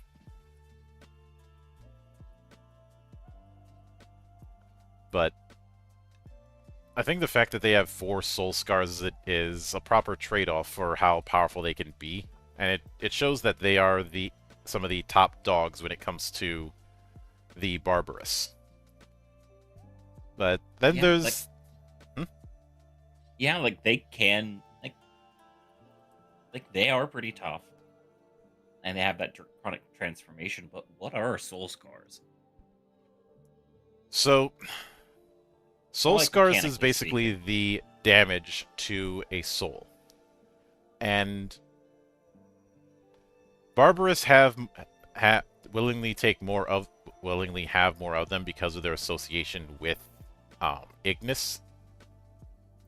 But as a general rule, when you take if you take too many Soul Scars, you can no longer be resurrected and you transform into an undead.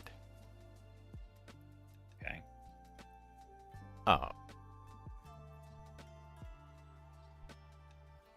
Most Barbarous and a fair amount of monsters will have Soul Scars.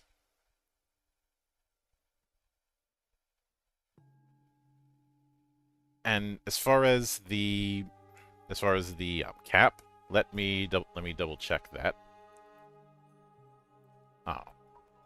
Because there is an upper limit.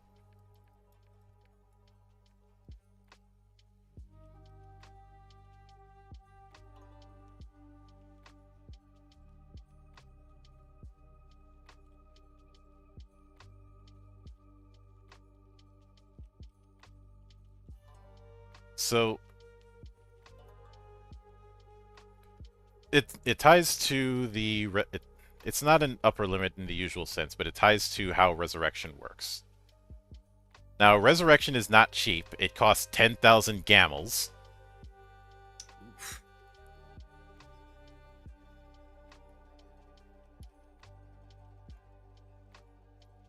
And you need a somewhat complete head and spine of the remains. Whoever is resurrected tends to lose memories of events 1 hour before they died. You know, that's not a bad trade-off, because what's the meme of any murder mystery falls flat as soon as a cleric knows speak with dead or like any form of revival spell? Mm-hmm. But when they're resurrected, you make a 2d6 roll.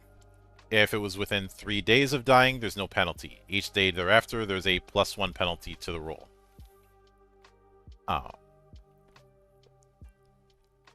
If they have soul scars, those are added to the roll. Once 5 soul scars have been accumulated, they become a revenant and become an undead. So there is that cap.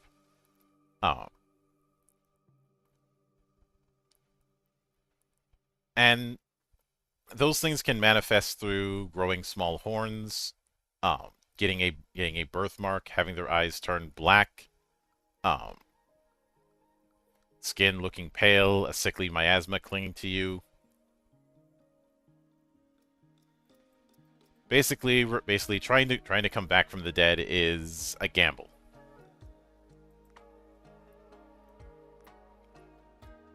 So having 4 soul scars means that unless some miracle happens and you're able to reduce them, you are playing with a significant amount of fire. Because again, one more and you're a revenant. You're revenant and just dead. Which, for how powerful and a lot of these races are, it does that also helps to balance them out. Mm-hmm. Then there's the race that some people consider best boys, and the least threatening of the barbarous, kobolds. Kobolds are doggos.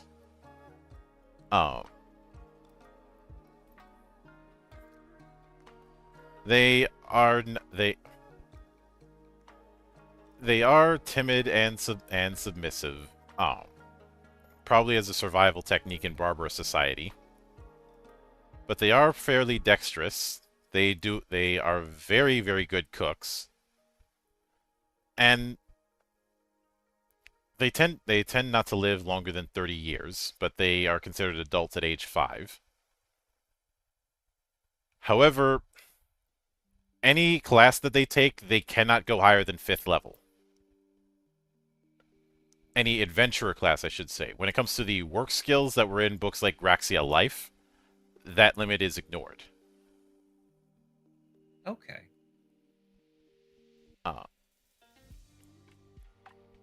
When they're the target of an attack, they can ask the GM to divert it to another character once per combat.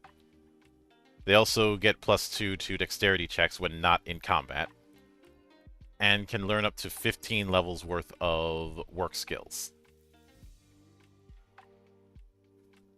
And like I said, work skills aren't subject to the 5-level cap. So they may appear like they can't do much, but if you know what you're doing, you can find ways to circumvent that.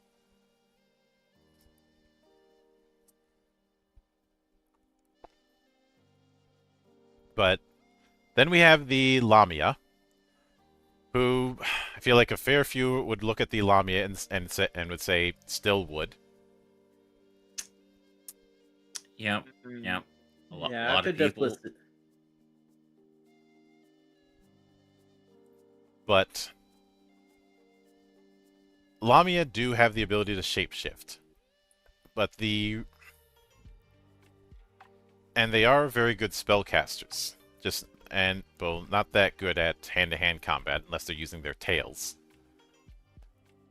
But the big reason why you might want to reconsider that wood is they are bloodsuckers. Specifically the blood of young humanoids.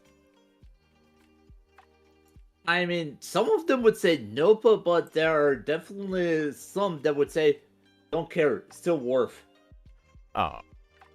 But they have 2 soul scars, they are weak to earth damage, and as far as their abilities, they can see in they can see at night. They do have dark vision. Again, there's not many that we've seen more dark vision in the Barbarous, but it's still pretty restrained as far as using it. They also gain the bite and tail innate weapons, and can't equip feet accessories for obvious reasons. And they can't equip feet accessories in the other slot either.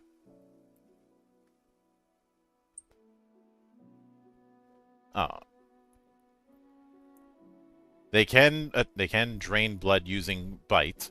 If they do so, they reduce the damage by 6 points and heal equal to the amount of damage left.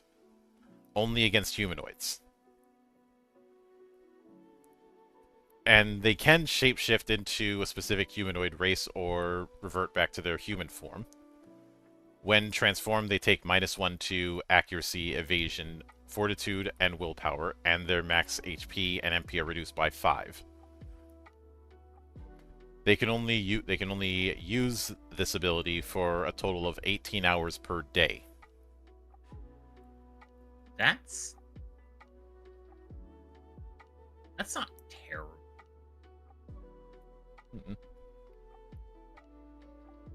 At 6th level, they don't take the -6 penalty to damage when doing drained blood, and at 11th level, they can use drained blood to recover MP instead of HP, but only once per day.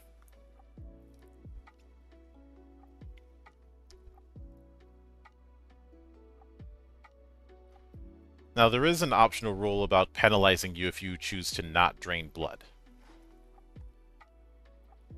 For the sake of realism, you could reduce the max HP of the Lamia by 1 point at 6 AM for each day you fail to Drain Blood. This is cumulative. Using Drain Blood can recover this reduction.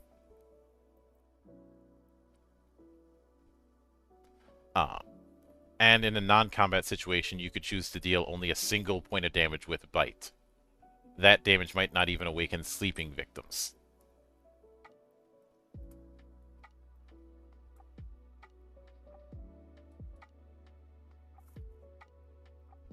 So there is that as an option.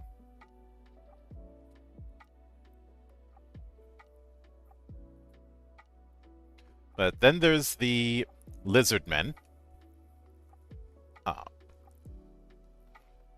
They tend to stand at about 2 meters tall. They are, well, lizard folk. They do have tails, which let them move better underwater, along with their ability to hold their breath for an hour. Same with elves.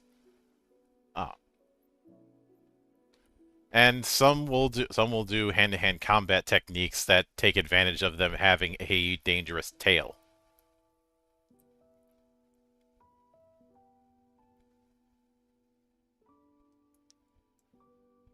Though surprisingly enough, they tend to not play well with others.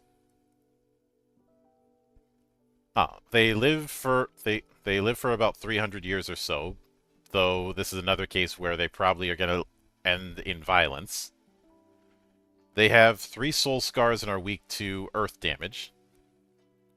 Obviously, they get tail as a wrestling weapon, and get the same underwater aptitude that elves have, as well as the same resistance to poison and disease effects. At 6th level, they can get either Cooperation or Revenge. With Cooperation, for every ally in that same area, they can gain a bonus to Accuracy. And this stacks with every ally in the same skirmish area. Mounts don't count. On the other hand, with Revenge, for each character in the same skirmish area that has HP less than half of their max, you increase physical damage by 2 points to a maximum of 8.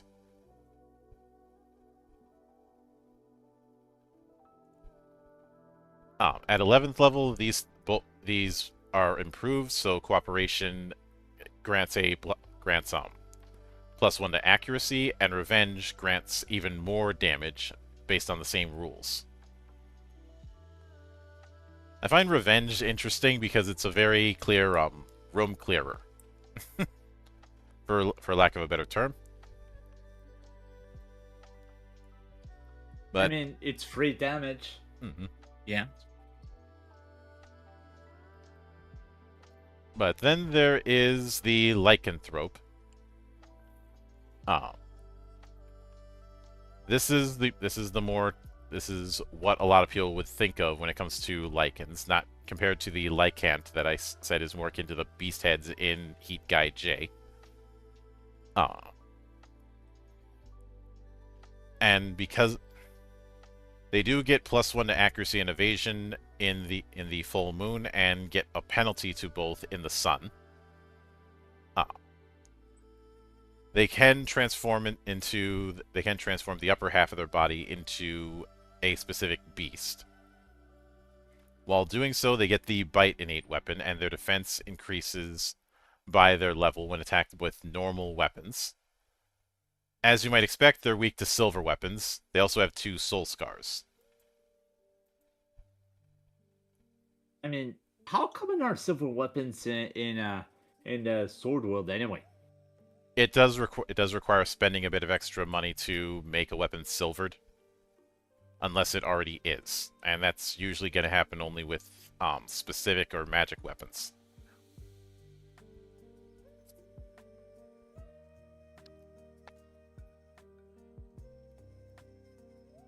But at 6th level, their beast transformation only requires a minor action, and at 11th level, they gain that same accuracy bonus in beast form, even if it's not a full moon.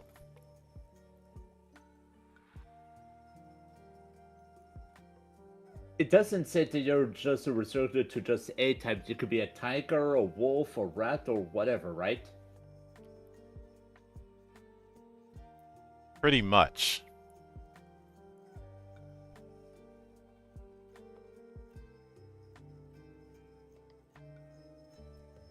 But then there's one of the more interesting ones, the Scissor Scorpion. Think of a centaur, but instead of a horse as the bottom half is a scorpion. A big-ass scorpion. Or the Rock in the second Mummy movie. It's cooler, honestly. Yeah. Ah, Take that over a Trider any day. yep. There's also the Andro Scorpions, but Scissor Scorpions are significantly more powerful. But both are very, very, very good at Magitech, oddly enough. That is odd. They tend to prioritize groups. They're not a bit emotion. Andro Scorpions are a bit emotionless. Scissor Scorpions have a bit more of a leader mindset, but still prioritize groups. They sort of have the behavior of social insects.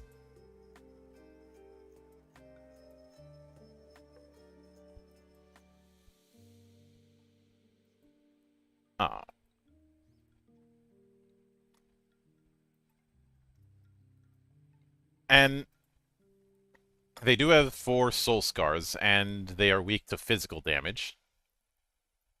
So they do have dark vision.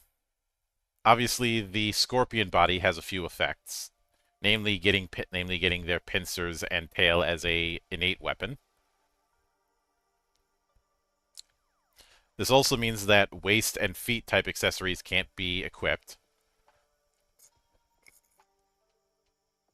as well as the waist and legs sections on the character sheet.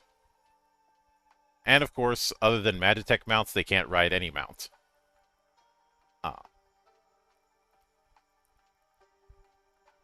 The upper body, though, can equip armor. Obviously the lower body can't.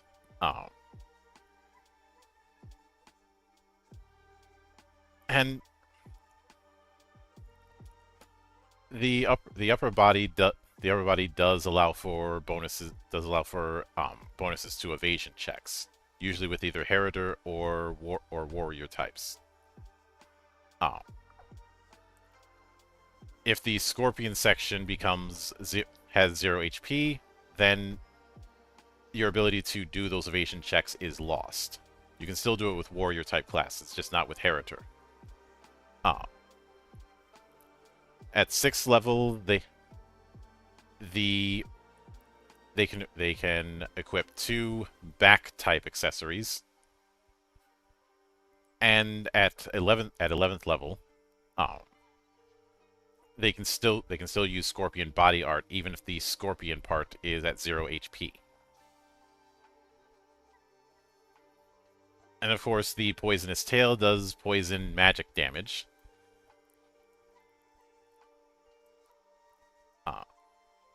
Though the main way to take full advantage of it is taking levels in Heritor. And the last of the barbarous races is the Vulcan. The Vulcans are a type of barbarous that do not swear any loyalty to the gods of the Second Sword, but directly to Ignis. This is another case of looking like demons, but aren't. PC Vulcans do not have wings and can't fly. Fraudsters.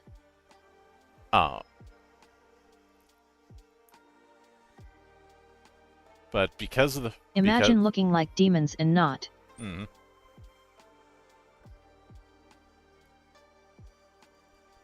But a PC Vulcan is considered a traitor because they might end up fighting against their own people, and thus have their wings clipped.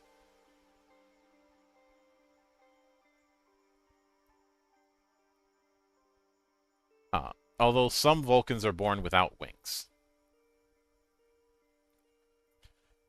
A Vulcan tends to become an adult around 15 years of age and live for about 250 years.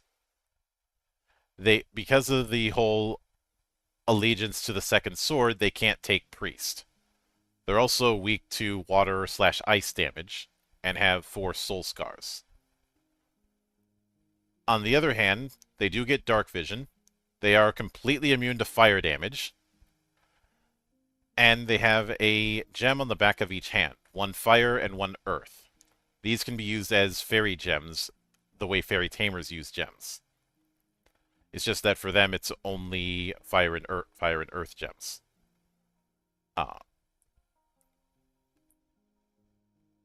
They can also they can spend 10 MP and HP to summon a fairy with fire or earth type and control it. The level of the fairy summoned has to be equal or lower than your adventurer level, and it acts immediately after your turn. The Vulcan themselves can only do limited moves during this process. They can't have more than 1 fairy summoned at a time, even if using other effects. And after 3 rounds, or 30 seconds, that fairy disappears. If you wish, you can use a Mako Stone in place of the Vulcan's MP. That can be. They get that at 6th level. At 11th level, they can spend 20 HP and MP to instead summon a fairy whose level is less than yours +2. But that stronger version only is in there for 1 round.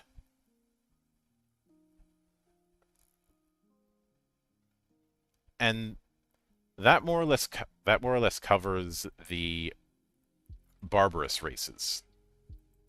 So, what did you guys think of the barbarous races, as well as the way races work as a whole when it comes to Sword World?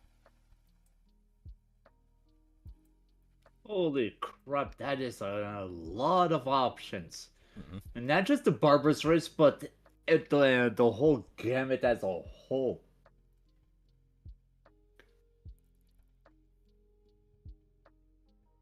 Obviously, not all of them are in the core books. Several of them are in expansions, but that's still quite a lot.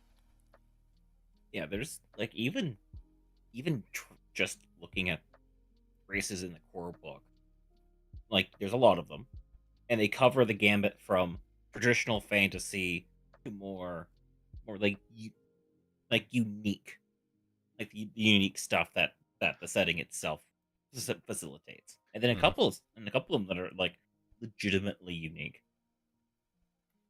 Mm-hmm. Group S&D certainly weren't lacking in ideas or execution. That's for certain.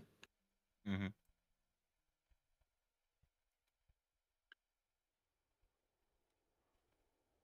Pretty much. And even the ones that are races that you'd see in more standard fantasy affairs aren't a 1-to-1 here. Especially with like the dwarves and elves. For the question, I would like to point that a lot of the races tend to work as supports for certain playstyles. You can go for more non-traditional approach to a member of the race, of course, but all of the races have their predisposition. You should always find a more comfortable race for yourself in terms of identity. Mm-hmm. But that identity isn't forced. I remember in Pathfinder, where they wanted to do the whole favored classes for certain races, or vice versa. It's been a while. 3.x also had the favorite classes as well. Mm-hmm. And that ends up creating a bottleneck. Or when I contrast this with, say, the racial setup we have with Anima, the penalties for taking non-human make sense because of the sheer amount of stuff you get from either the Nephilim version or the full version of races there. Mm-hmm. With here, True. it is a bit tricky. The reason I didn't cover the raw numbers part is it is much like in 1.0, it is a bit tricky to cover these in isolation, because through the use of background, as well as your choice of race, and the way the dice roll when it comes to generating your abilities, as well as the fact that each of the backgrounds is potentially giving you one class for free. There's a lot of different ways to manifest characters, even if you were doing, say, an all-human campaign.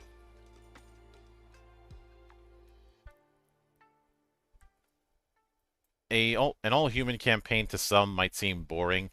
An all-human fighter campaign might seem boring to some as well. But here it's a case of, yeah, you can take that approach, and then there's a bunch of different ways things can vary. Especially considering that this is the kind of game where multi-classes encourage you, got a crap ton of options that'll pretty much allow every player to diverge. Mm-hmm. It's less encouraged. And more mandatory. Yeah. I mean, technically speaking, if I have to be very pedantic, you could spend all of your XP on one class and only spend it on that class. But you are going to be such a one-trick pony and putting such a massive ball and chain around your neck that it is not worth it. You could also saw your own leg off. And that's also something you can do. Yeah. And please, the rest of I'm your a party Hydra. is... I'm a Hydra. I don't need to sell my own leg. I just need to sell one of my heads, and I'll grow an extra 2. You can always saw the tail off. That's a question. Like if you cut off a Hydra's leg, does it grow back, or does it grow an extra 2 legs? I think that's only the heads. Be a head. Okay.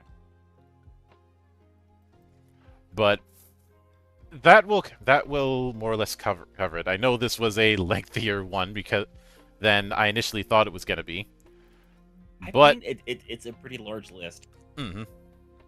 We'll be back here next week to cover more of Sword World. And in fact, let me look at the schedule here. Next week we're getting back into the lore end of things because we're going to be talking about the old continent. Basically, Terrastier, the setting for Sword World 2.0. So that should be a very fun experience. I am going to be covering it in broad form. So some of the stuff that's in the region guides I'm not going to get to. Especially since there's some regions that even now haven't gotten their own guides. Or in the 2.0 era, natural history. But that's for next week, and as I hinted at when I did the schedule post earlier today, on Wednesday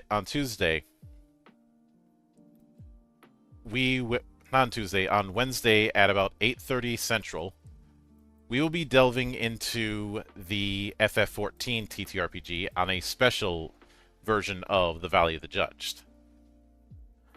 Because, not to sound arrogant, but I really feel like a game like this needs to be covered by the Monastery. Because I feel like a lot of people who have been covering it have done so with a certain bias. But keep an eye out for that in the coming days. So until then, on behalf of the good brothers present and not present, may your adventures be grand and your treasures myriad. Stay frosty. Later.